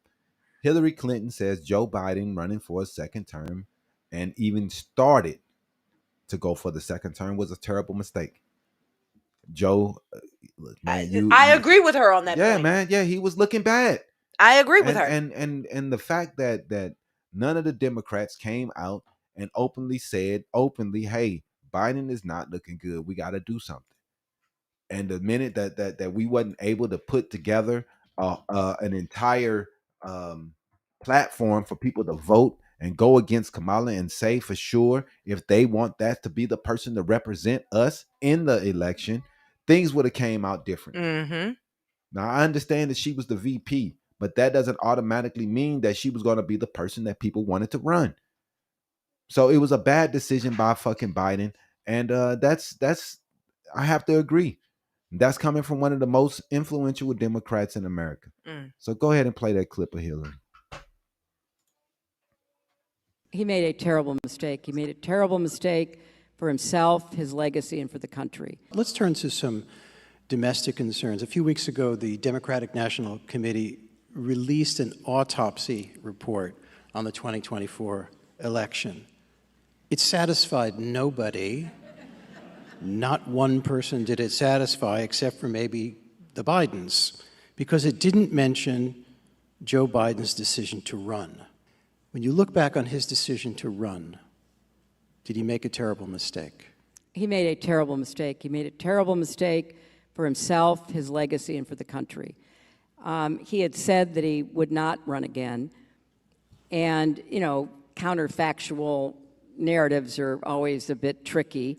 But I believe if he had kept to that plan and said in, say, the late summer of 23 that he wasn't going to run, that he was going to pass, the torch to the next generation, we would have had a real contest. And very sadly, I believe whoever emerged from that contest, whether it was the vice president or a governor or a senator or anybody else, would have beaten Donald Trump. Yeah. She's right. She is 100% right. Go ahead. You're right. But here's the political bombshell. Hillary Clinton said that Joe Biden running for a second term was a terrible mistake. And that was coming from one of the most influential Democrats in American history. But she was absolutely right. And what's fascinating about this is that the conversation is finally happening publicly. Many Democrats have privately worried about Biden's age and his electability.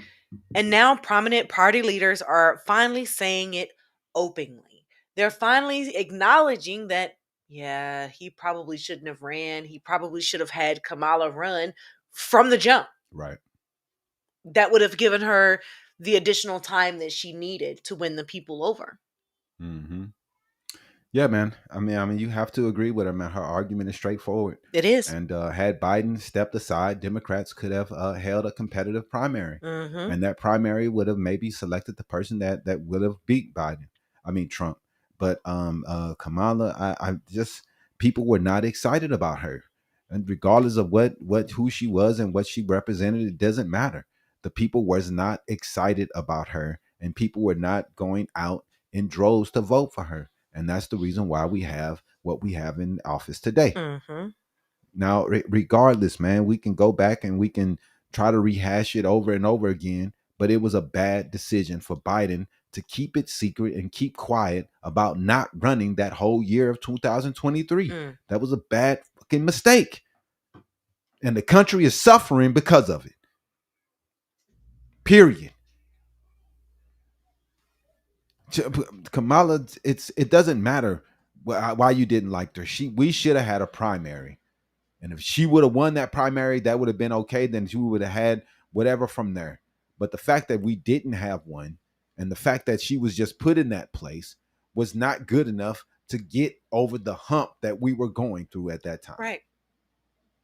And in her view, whoever emerged would have defeated Donald Trump, and I agree. But that's a debate that will continue for years inside Democratic circles, and it's a conversation that we'll continue to have. Right. Kamala could have started in 2020 and it would have helped her.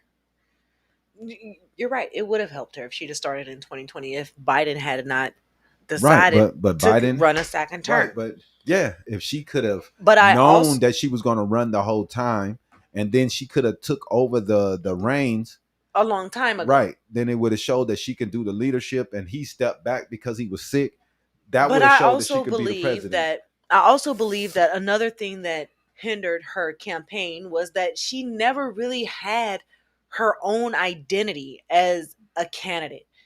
Most of her talking points were based off of Biden's talking points. She should have had her own identity, and this is what I'm going to do as a candidate. And they should have focused a lot more on that versus her taking over Biden's campaign. Right. Is basically what they did, you know? Yeah, man. I mean, like I said, she it doesn't help us now. But at the same time, they should have done more to let everyone know so we can get into the primary earlier. No, the black community, you made some strides with black men. I think 85% of black men voted for Kamala, and 95% of black women voted for her. About 23% of black men voted for Trump. Right. 20. It was about 23. 84. Yeah, something like that. But it's a very, very low number. So no, the black community did not wake up and vote for Republicans. You're wrong. But more black men did vote for Donald Trump than before. And I do think that we have a misogyny problem in this country. That's why we were only one of the only countries that have not voted in a woman. I don't think that America is ready for a woman leader. We're not. We are a dark ages country. We live in the dark ages. We're very misogynistic. Machismo is something that we care about, and we're probably going to be one of the last countries to have a woman. Mexico was able to get a woman leader before us. That shows a lot, and I don't think that those things will change anytime soon.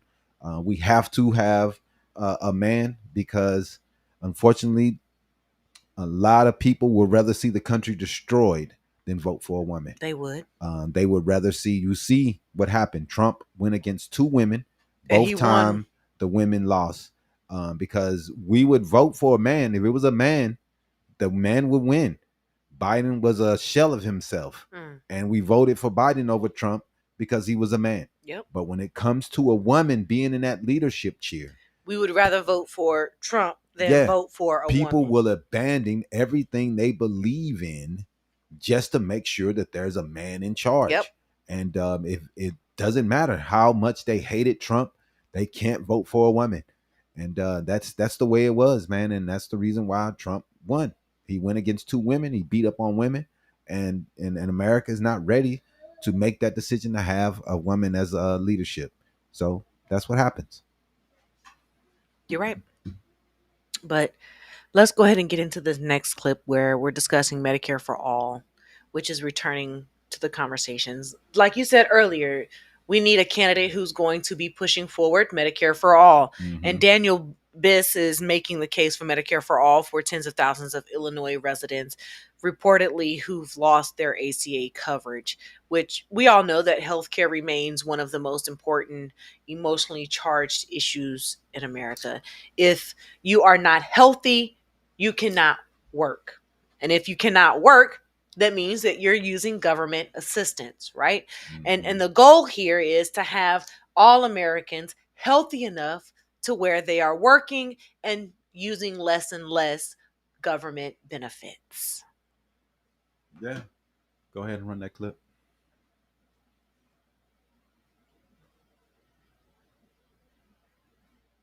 It's on there. There's a dude. Should be at the bottom. There you go. 92,000. That's how many people in Illinois had health care on the Affordable Care Act exchange on January 1st and don't today. I'm Daniel Biss. I'm the Democratic nominee for Congress in the 9th District of Illinois, and here's what happened. Donald Trump and the Republicans cut the Affordable Care Act subsidies, and so now the premiums are up an average of 26% in Illinois, and 92,000 people have lost their care. This is what happens when we put the challenge of affordability and economic justice in the hands of very wealthy people who only care about themselves. It is time to fight and win, not only to restore the Affordable Care Act subsidies, but for Medicare.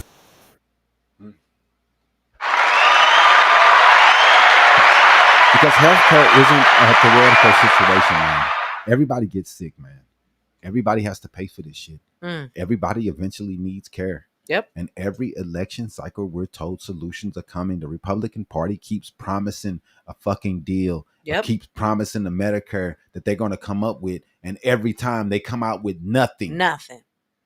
Yet millions still struggle with coverage, deductibles, and costs. And nobody can afford healthcare. This is not what America is supposed to be about. At all. And the larger question is whether or not the current system is sustainable. It's not. If you really want to know the truth, it's not. And more Americans are starting to ask that question. Yeah, man. We're Why sick of it. does a family deductible cost $17,000, which means that I cannot get my health care covered until I reach that deductible, which means I got to pay $17,000 in health care costs throughout a 12-month period in order to have any services covered by my health insurance company. Whether that's a private plan or a health employer sponsored plan. Yeah. That's ridiculous. And for the people who are saying that we can't afford Medicare, we're already paid for Medicare. Then we It's a tax that already comes out your pay check. for private insurance. Like, we're paying so much money. We're paying more than all of these other countries are paying, and we don't even have the access that they have. Right. Like, y'all are so dumb that y'all think that, oh, they have to get taxed. No, we're paying more. We're paying more than anyone. You idiots. Our system costs more than anyone else's system. We are paying the most. Y'all always want to talk about everybody else's system, but you never want to see that America pays more than anyone else. They're paying less than us, and they're getting better access. And you fuckers keep fighting for this stupid ass system. It makes no sense. Our system is terrible. We get worse access and we pay more than anyone. Then you want to sit around talking about how much everybody else pays. They are paying less than we are. I got you.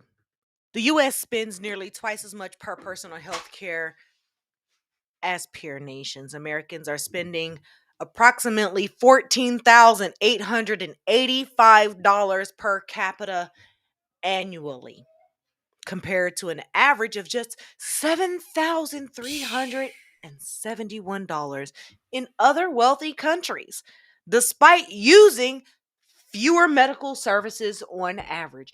On average, Americans are using less medical services, yet we're paying double than other everybody countries. else is paying. And these motherfuckers Make it make sense. want to sit around and tell you that our system is the best and we're paying the most. It doesn't make it. How are we paying the most and get the less access? That doesn't make any sense. In Switzerland, they're paying $9,963 per person annually for health care. Whereas in the United States, we're paying $14,885 per person annually. It makes zero sense. That's like I said, if you're a Democrat and if you're coming out, if you're not talking about Medicare for all, we don't want you to run. We know the Republicans have no plan and they just want to keep the status quo, but we're not hearing that. The ACA was a band-aid to a problem that we already had. You can try to blame all the issues on the ACA, but we already had the problem. That's what he was trying to fix. A problem that we already had. The problem still exists. I wish he just would have went all the way and just did Medicare for all instead of the ACA, trying to get fucking healthcare for you idiots. You should have just did the fucking Medicare for all. That was just a dumbest decision. I agree. He should have went all the way. He should have definitely went for Medicare for all, and he should have also raised the taxes on the wealthy. Yes, that's what he should have did, and he should have did it without any remorse in doing it. That's real. That's two things I disagree with Obama. 100%. I so wholeheartedly 100% wish to God that's what he would have done. But he did not. So things are getting weird when we're debating whether affordability is a real word. But this is something that's going on with the Trump administration. Trump has said over and over again that the Democrats have made up the word affordability. He's saying America has the strongest economy today it's ever had, and suggests affordability concerns are being exaggerated. It's all a lie. So let's go ahead and play the video of Trump talking about Democrats making up the word affordability. That we have a very resilient economy. We have the strongest economy we've ever had. Now, the word affordability is a fake word but made up by the Democrats. Here's where it's fake. Because they made it up. Because I inherited these prices. Because I inherited these problems. So affordability don't exist because you inherited an issue that we were having under COVID. And you just came in. Which happened under his first term. Right. 10 times worse. It made it worse. Your tariffs, your lowering taxes for the rich, the deficit is ballooning, something that you guys only care about when there's a Democrat in office. When you get in office, what is Trump talking about the deficit? Not even talking about it. Doesn't bring it up ever. But when a Democrat get in there, that's all they're going to talk about is the deficit. Look at the deficit. Look at the deficit. Even though they're the ones that's running it up. Even though they're the ones that's spending all the fucking money. Terrible, man. Terrible. You're right. It's very terrible. Meanwhile, we got regular Americans looking at rent. They're looking at their groceries, their insurance, their childcare, housing. And they're saying, hold on, wait a minute. The economy can be strong enough to appear on paper, but we're financially squeezed. Right. You're telling me that the economy is doing the best it's ever done. Meanwhile, I'm struggling to put food on the table for my kids. I'm struggling to be able to pay for healthcare, to take them to the doctor when they get sick. Right. I can barely put gas in my car to take them back and forth to school. Or I can barely afford to give them $1.60 to make sure that they have their lunch money every day. Mm-hmm. Because the government tells me I make too much money to be able to get a little bit of assistance, making $19 an hour. It's dumb shit. Can you afford that? When your rent's astronomical? Grocery prices are ridiculous? Yeah. And the gas, let's not talk about that. So let's put that comment up there. The dude talking about Dr. Sebi. Let's go up right there.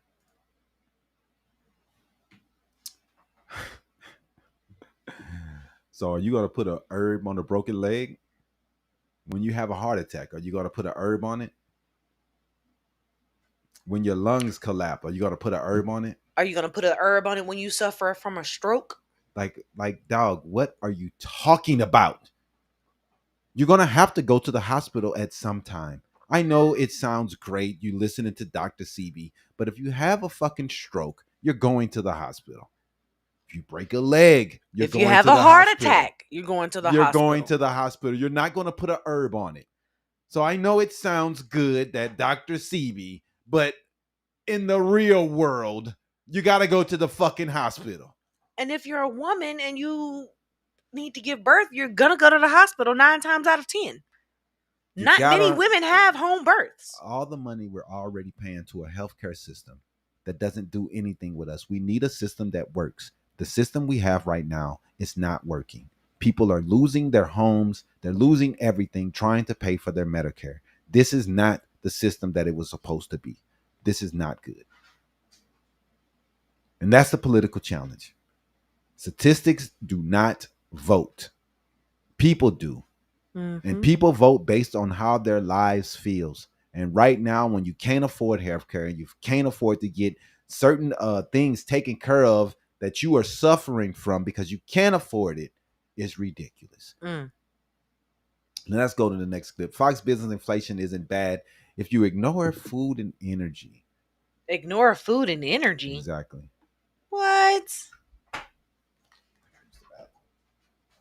Well, I got a few more clips. Which one is this one? Inflation? Yeah. You know, listening to Kevin Warsh, he speaks a little bit differently. It's not too Fedese, right? But you can read through the what he's saying there about what's coming next. You can, and I think the market read the fact that they think that the Fed's going to be raising interest rates, at least once this year and maybe once in the first quarter next year. But like you said, he didn't really come out and say that. The market's leaning that way. And the biggest wild card in this inflation thing right now is oil. And there's a debate. Should you, when you have an oil crisis, perhaps the wrong thing to do is to raise interest rates because you can slow the economy and make things worse for people who are struggling, right? But if we're past that point, then you could potentially raise rates to lower overall inflation.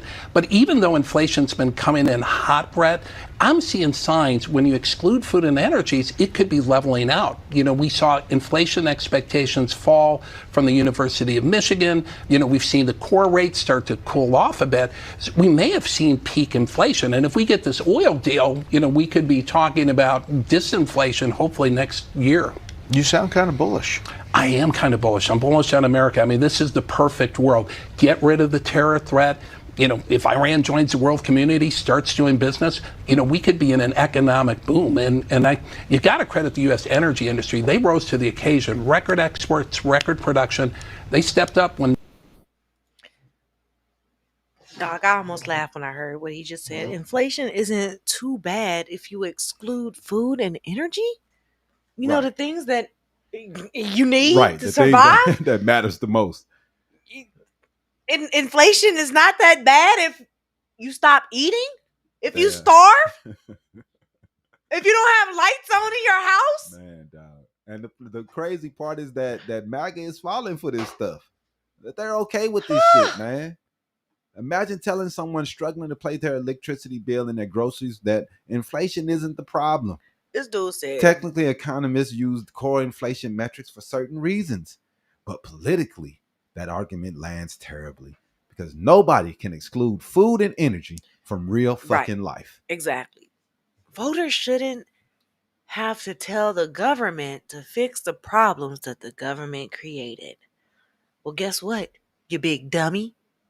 You're the one that voted for those people in government to be in government. Man. So yes, if they have a problem that they cannot fix, you as a voter should be able to provide a solution. Say, hey, this might fucking work to fix your fucking problem.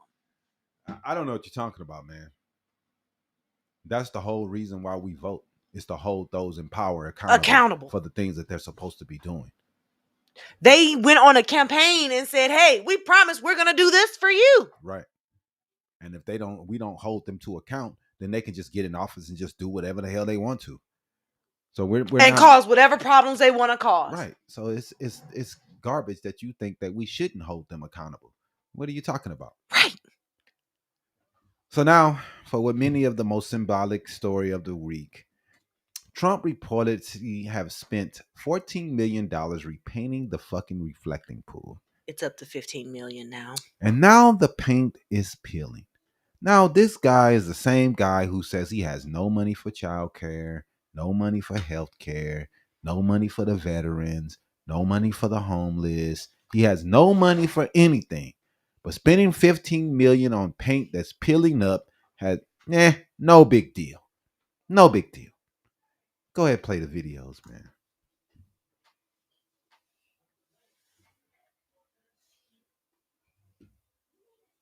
The blue stuff around the edges is his paint peeling up that he put to try to make it blue. Paint is peeling up all across the monument.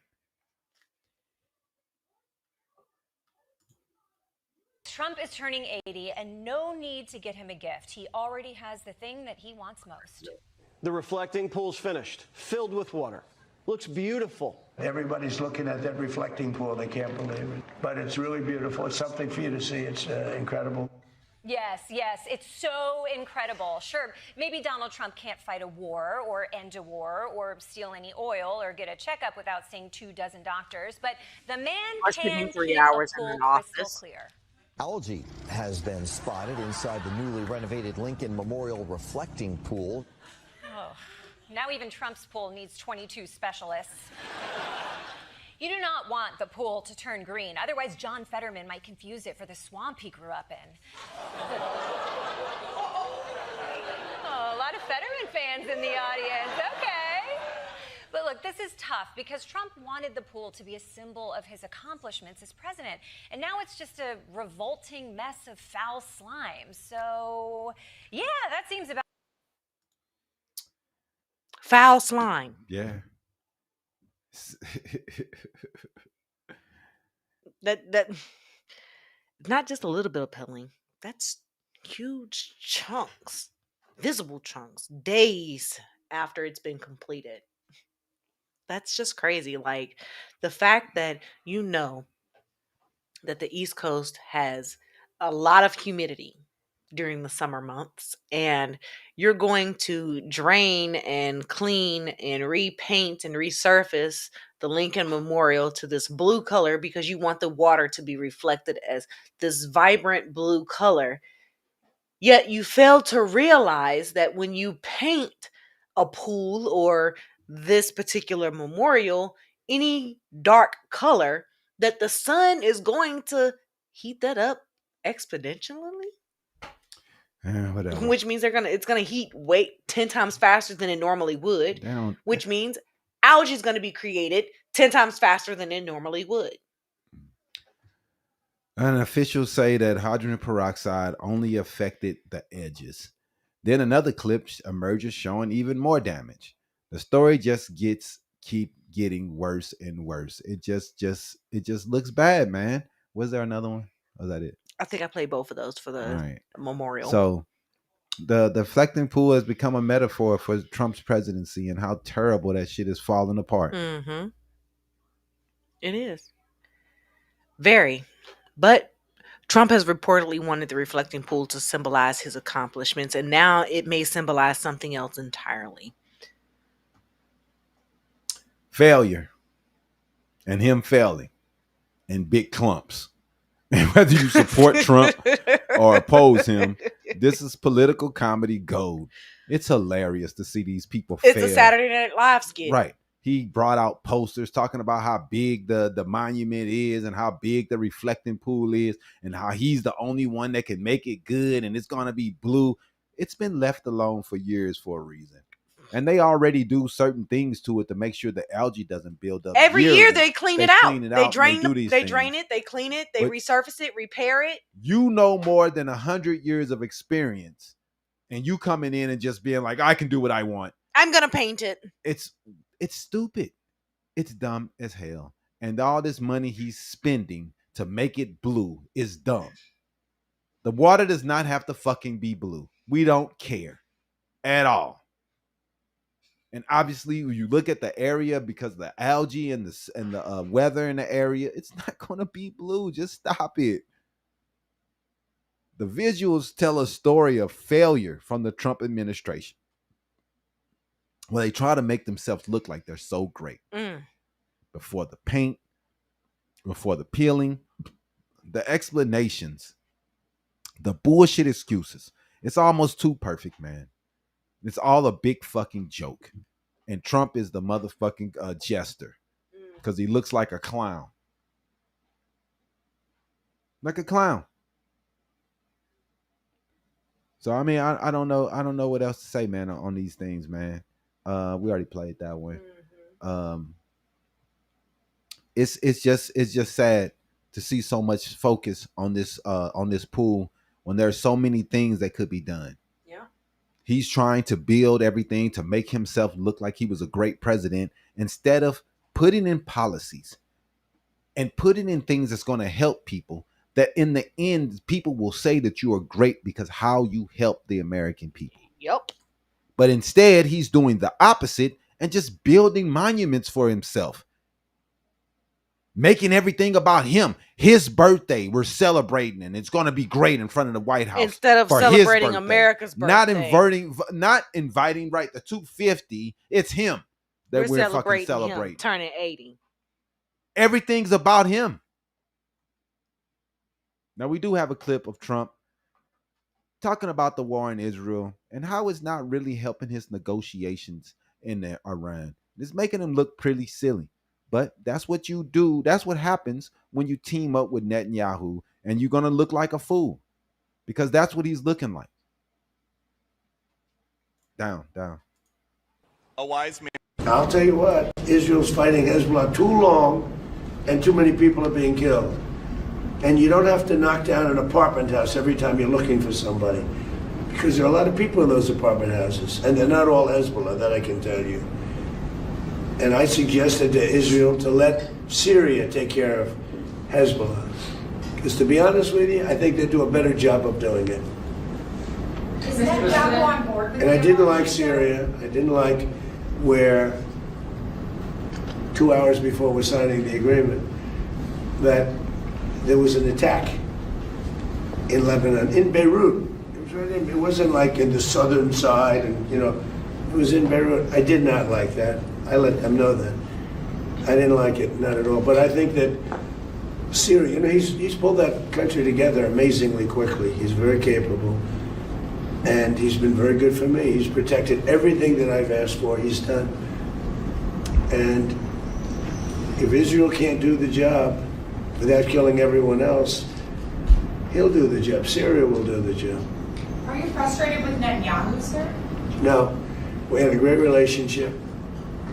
We're talking about some end details. I didn't like that he did an attack based on there's a very minor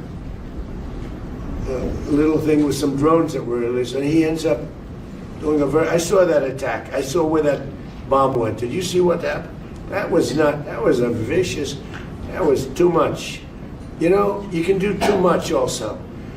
But we've had a very effective relationship. Without us, without the United States, there would be no Israel. Without me, there would be no Israel, because no other president was willing to do what I did. I've had a great relationship with Bibi, but now Bibi has to be more responsible with respect to Lebanon. Lebanon used to be a great country. It was a country where you had professors, doctors, lawyers. The great intellect was in Lebanon. Now it's terrible. I would say of all countries, they've been treated the worst. And they can't defend themselves. And they have Hezbollah, which is a problem for them. So, no, I'm not happy with the way Israel has handled themselves with Lebanon and with Hezbollah. They should have been able to do the job faster. It just goes on forever. And when that happens, it throws a negative light on the big deal, and that's the deal with Iran. So when you ask me about Bibi, an unbelievable relationship. But Israel would have been blown up a long time ago had I not gotten. The longest run-on sentence in American history. Man. Dog. Like, what the fuck, dude, you just stop listening to this dude because nothing ever fucking makes sense. Like, dude, it's just a whole bunch of words just thrown together. It doesn't make sense ever. Listening to him is straight up, dude, is incoherent. Very. He makes no sense. It is terrible. But this was perhaps the most surprising foreign policy statement of the week, man. He couldn't say too much because he has to kiss Israel's ass. So he can get that deal signed. But he wanted to make sure that he let Israel know that they're doing some things that he doesn't like. Mm-hmm. You know, he says Israel, he's done. He has done more for Israel than any other president because most presidents stay neutral on most of the things that he went all Israel on. Moving the moving the capital, moving the buildings in Israel and making everything all about Israel and saying fuck the Palestinians is what Trump brought in. Because he doesn't care about the Palestinians at all. And most other presidents said this is a two-state situation. And he went in there and said, I'm all about the Jews. Fuck them. Trump openly criticized Israel's military campaign, which is something we've never seen him do. Yeah. He doesn't like what they're doing in Lebanon and expressed concern about civilian casualties. Mm-hmm. But historically, criticism of Israeli military operations from American presidents has been often measured and has often been cautious. So hearing these particular comments caught a lot of observers by surprise. Yeah. They're like, hold on, wait, what? Right. American president now has something to say about what we're doing? Right. And that's never happened before. Israel could do no wrong in the eyes of America. And that's something that has to change from next leadership. Israel does some things that's incorrect, man. But there was a reason why most presidents stayed out of what Netanyahu was trying to do in Iran and in Lebanon. He wants a reason to blow these people up because it says in their Bible or their book that they're the chosen people, so they can go and kill everybody because they're supposed to have that land. Mm-hmm. Like, it's crazy. You know how much land in this world has been taken over by other people and invaders?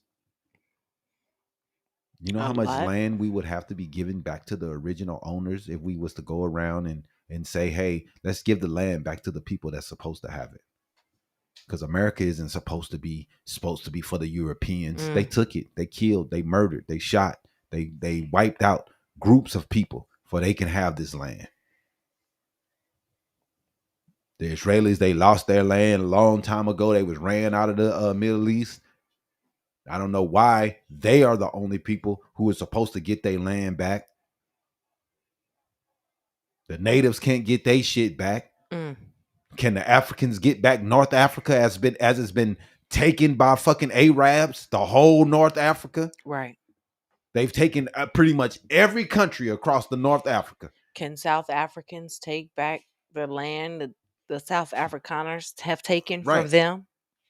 This is the only place in the world where the motherfuckers get to take back land that they haven't had for thousands of years and kill everybody in the name of it. How much land in Africa was lost to the black people and taken over by Middle Easterns? How many areas, Morocco and all these areas where they took out the Berber people who were living in North Africa, took them all out. The wars that was lost. We're not trying to go back and rehash those, are we? Right.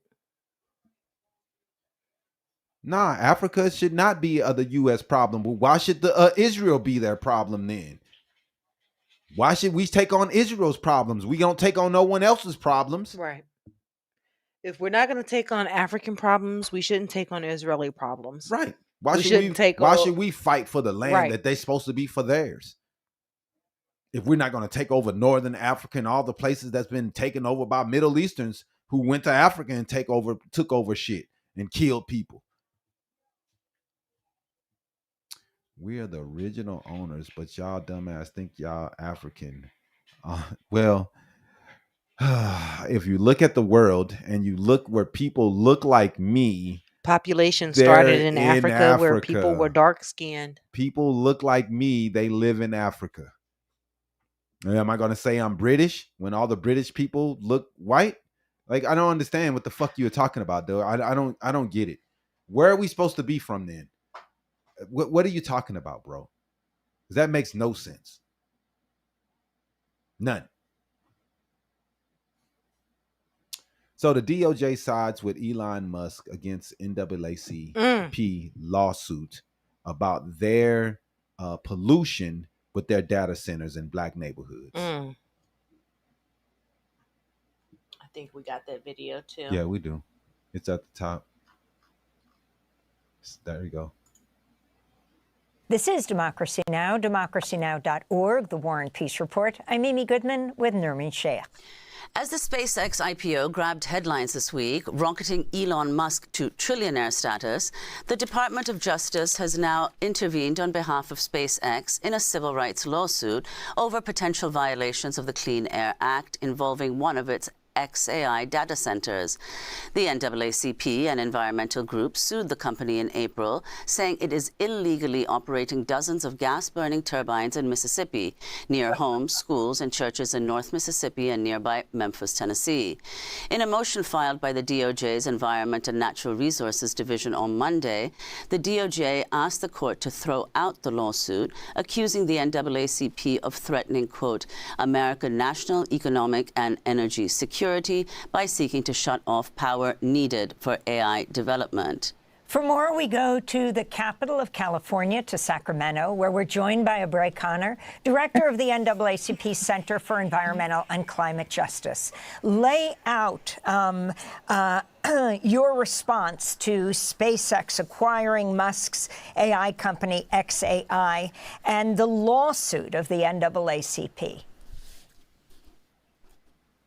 Yeah, well, we already were in the fight of our lives with communities by fighting a billionaire who decided to go into a predominantly black community, first in Memphis, utilizing mass turbines that were polluting the community, and then copy and pasting that same type of project in South Haven, Mississippi. And then whenever you now move into a place where now there is a trillionaire who is making decisions and feeling as though he does not have to necessarily follow the Clean Air Act, that's a problem.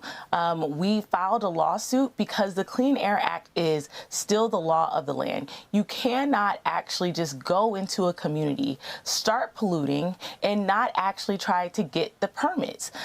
Regardless of who is potentially in office, the Trump administration, that does not mean that the law does not apply to you. And so that was why we first filed our lawsuit in South Haven. We then filed a motion for a preliminary injunction because there are now nearly 60 methane gas turbines that are operating in these frontline communities. And we're saying to the court, that there needs to be action more soon. And once we filed our case, we started to hear rumblings that the U.S. Department of Justice was planning to get involved because they do have to make that information public. And what we found out, unfortunately, was that for the first time, the U.S. Department of Justice, even though their mission is supposed to be to protect people, civil rights, the public interest, that they are intervening in a way to support a trillionaire. In a way that they're saying that national security does not necessarily mean that it's protecting the people who are having to live and suffer from methane gas turbines every single day. That the security of whatever this Iran war or memo or whatever that is more important than the people who are actually being harmed every single day. So, and Habari, as you said, it's quite extraordinary. Now, Elon Musk and a devoted racist, an open racist, who said openly doesn't think black people are qualified, and openly that he doesn't like black people. He's been pretty open about it. Right. And then for him to go and put his turbines and all his gas burning pollution in black neighborhoods, and then the DOJ saying that we can't do anything about it. It's just ridiculous. And then the Clean Air Act is going to be something that they're going to be able to use to try to fight this, because these data centers are just polluting, air pollution, sound pollution. They're just polluting the areas. And they love to put it in black people areas so black people can get all these cancers and all these diseases. Then they can't afford health care. They all just die, and they don't care. Because the insurance it's poor companies people are now going to say that, oh, you have a pre-existing condition. We they can't don't cover care, you. man. And that's the way they treat. That's the way people are treated, man. And it's so. This is amazing that we're going to sit here and let these people get away with it because people. Oh, I don't like the NAACP. Yeah, because you don't like black people. And it's all good, man. But I hope they keep the fight up because this stuff is ridiculous. Environmental injustice. And the DOJ has taken the position of supporting Elon Musk's side in a litigation involving pollution concerns raised by the NAACP and more. The issue here isn't just simply pollution, it's power. It's Elon Musk's bitch ass always doing whatever the hell he wants because he's rich. Who gets to decide what happens to any communities? He shits on these communities and pollutes them with noise pollution from his fucking AI and fucking air pollution. And these data centers. Who has standing and who gets heard? Yep. Because historically, black communities have often carried a disproportionate environmental burden. That is why these particular cases matter. We see a lot of these data centers, they're popping up, and majority of the neighborhoods that they're popping up in are minority neighborhoods. So now minorities are having to deal with the noise from these centers. But, you know, the Mississippi, in addition to that, Mississippi is saying that, you know, they've had one of the most heartbreaking stories this year. A 1-year-old child is dead and a mother is searching for answers. And the people are questioning whether or not accountability will ever come and will justice ever be served for 1-year-old Keon Wiley. Yeah, let's go ahead and play that clip, man. Her talking about, I think it's on there, isn't it? There you go. Marcus Keith. Valicia Wiley lost her son to the negligence of law enforcement in Senatobia, Mississippi. Can you please tell what happened? It was me, my son, and another friend of mine who was at Walmart. As we was leaving out the Walmart, they tried to stop her. But I kept walking because it had nothing to do with me. By the time me and my baby got in the car, she came. And then when we was backing up, they was running out the come. I raised my baby up because they withdrawed their gun. She had no tent. I raised my baby up trying to show them that he was in the car. So she was backing up and she hit a car as I was opening the door, so the door flew back in. By the time I sat my baby down, it was like 3 to 4 shots. One of the shots hit him in his rib cage, and the other shots hit her in her arm and her thigh. And we left and went to Senatobia hospital where he was pronounced dead at the scene. And they told me I wasn't gonna be able to see him until he get back from Jackson. She got airlifted, and the police told me I couldn't leave out the hospital until somewhere I couldn't leave out, couldn't nobody come in. But I ended up walking out, and the crowd was questioning them, asking them what happened. They was like, she was shoplifting. But the passenger, it was me. They wasn't talking about me, they was talking about the driver.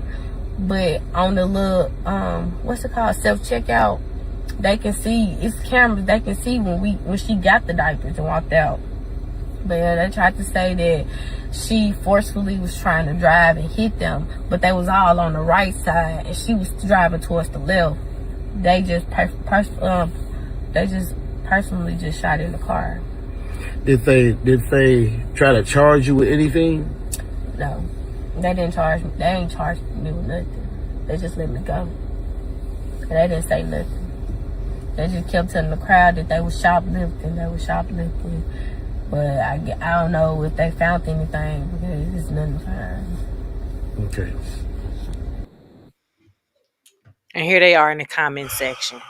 Yeah, these people. She didn't do. She right. wasn't listening. She was When shoplifting. it's a black person, they automatically think the worst. They automatically think that it's something bad, and these are the reasons why we always get killed.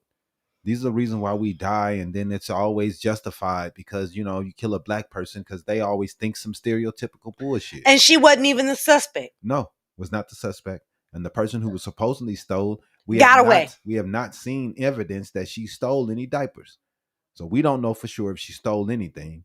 And the person that they think stole something was not the one that got person away that they went after. So these are the things that are ridiculous, man. And because somebody reversed their car and ran into a car, they deserve to be shot. I don't understand what's going on, but this is one of the most heartbreaking stories we've covered. A little kid, a 1-year-old child, is dead over bad policing, and the mother is searching for answers. And people are questioning whether accountability will ever come. It won't. 9 times out of 10, we won't see the accountability. But the central question that's being raised here is simple. Would the response be different if the race was reversed? If this was a white mother and a white child, would the response be different? That's the difficult question, which is technically an uncomfortable one, but it's one that many Americans are asking. If this had been a white mother and a white child, we would be ecstatic, saying that we need justice for this 1-year-old. It was unfair that the police wrongly targeted this family and this mother and this child. Yeah. But unfortunately, skin color matters in this country. And at the end of the day, a child lost their life. And that should never become a partisan issue, but it always is. And the family deserves transparency. The public deserves answers. And this is bullshit. And justice requires accountability wherever the facts lead. They're always talking about black people never take accountability. But anytime shit like this happens, when the police wrongly identify suspects, they're never held accountable. They're always let go. They're never sent to jail. When police shoot first, ask questions later. Right. And when they are sent to jail, y'all are holding silences for them and silent protests for them. And not only that, they're creating GoFundMes in order to help them out. Right. Because they don't think that the black person's death is ever worth anything. So let's play this clip of Michelle Obama talking about Obama doing the coronation of his library in Chicago. Go ahead and play that clip. You were unflappable at every turn, always focused, always calm, always looking at the long view. How absurd it is to even imagine that you might have buckled under the pressure even once, lashed out in frustration, lost your temper. How absurd it is to imagine that you might have done anything but make our family and this entire country proud.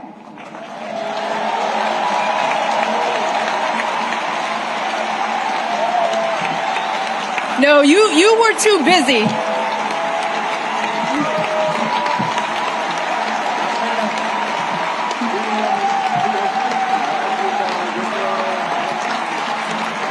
I'm not done, y'all. Not done. So much to say. You were doing the people's work, rescuing our economy, expanding health care, ending a war, ordering the bin Laden raid, saving an auto industry, winning a peace prize.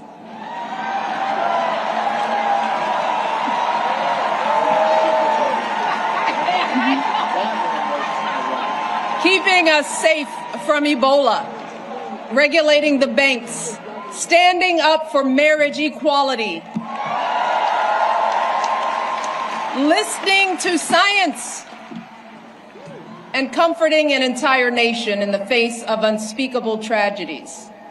And you did it all with such grace and class and cool that you made the hardest job in the world look like a walk in this beautiful park. Great job. great speech, great people that represent America in the best way. It was awesome to see all the presidents come together that have sense and they can work together. Republicans and Democrat presidents coming together to represent a future, not the evil that's coming from the MAGA right now, who can't get along with anyone. President Trump will not be invited to anything after he leaves the White House. Ever. No one wants to see his stank face and his stank followers who hate everybody. They think they look cool by calling her Big Mike. The only thing it does is prove your racism and hate. Only thing it do is show how shitty of a person that you are. All these white men can't take it out their eyes because they see a woman that is black, that's strong. They don't like it. They want to make sure they put her down, call her a man. They're okay with having a first lady that used to be someone that was getting naked every day. Somebody that has connections to the Epstein Island. That's fine. But disrespect the first black first lady because they can't take it. They got small minds and small penises. You could call her Big Mike all you want to. You're never going to be a better person than she is. And you're always going to be a piece of shit compared to her. And when she goes places, she will get applause. And people will look at you and boo because you're a piece of shit racist. Just like Trump. Everywhere he goes, he gets booed. No one likes him. And just like you who calling her Big Mike, you will be a fucking loser too. Nobody likes you. And we see is all white men with Oakley glasses on thinking that they can call somebody Big Mike. Fuck out of here. Doesn't matter how many times you call her Big Mike. We're okay.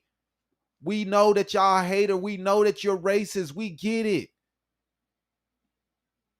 But we're not going to sit here and disrespect Trump's wife, even though Trump's wife don't even like him. She's a professional escort. We're not going to disrespect her. We're going to take the high road because you always take the low road. Always. The Republican Party is filled with evil. Evil people who think they're better than someone because their skin tone is darker than them. These people that like, keep it going. You don't prove nothing but you're racist. That's all you prove. Keep it up. Big Mike this, Big Mike that. You're just a racist piece of shit loser. And if she did have a penis, I bet you it's bigger than yours, loser. They mad they got a 2-inch. But that's our clips for the week, man. A lot happened. Federal prosecutions, healthcare debates, questions about affordability. A lot of things to talk about. International diplomacy, police accountability, environmental justice. These are the things that we spoke about. And underneath all of that is the same question. Who benefits from power? Who gets protected? And who gets held accountable? That's the conversation America keeps having. Because in this day and age of the MAGA, Trump, Republicans, we don't know what we're going to have, what freedoms are going to be snatched next. We're going to keep covering it. Yep, we're definitely going to keep covering it. So drop your thoughts in the chat and let us know which story today stood out to you the most.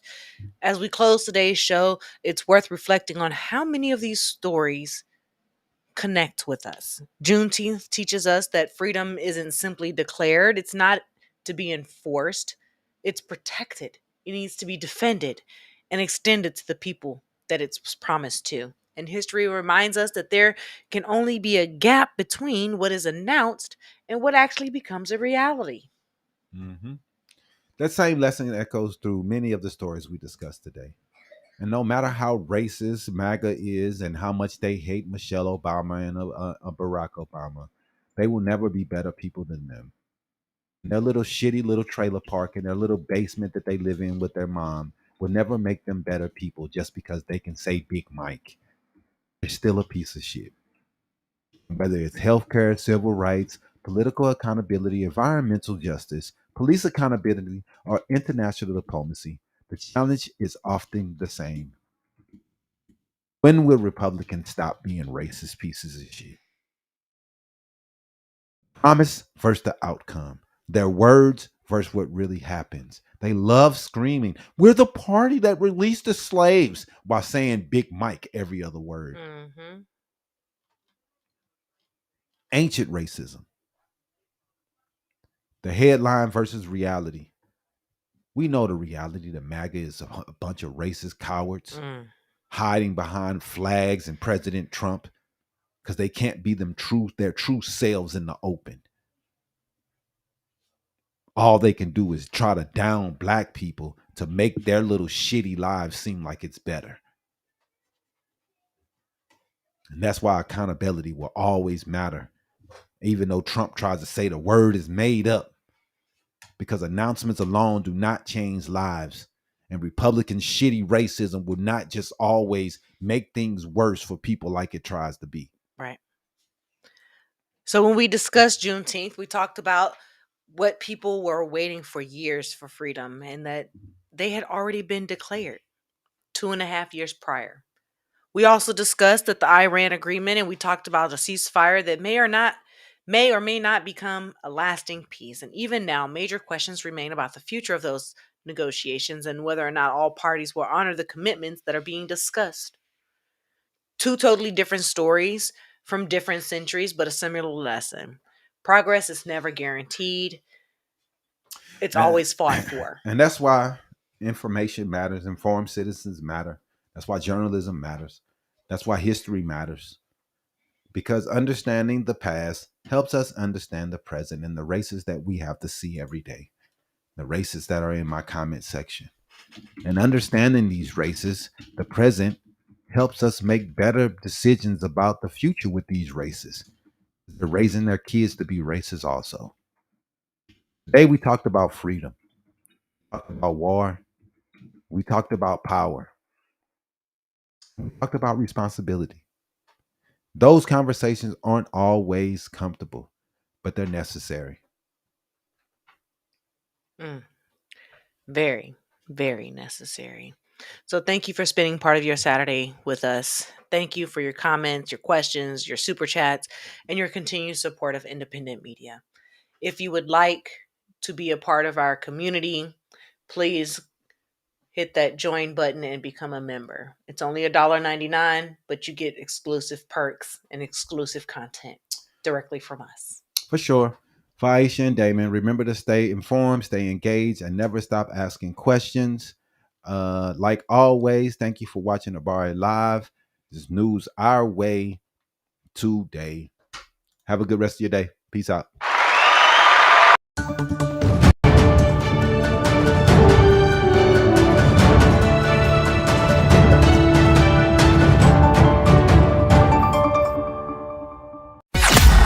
Thanks for watching another episode of Habari Live.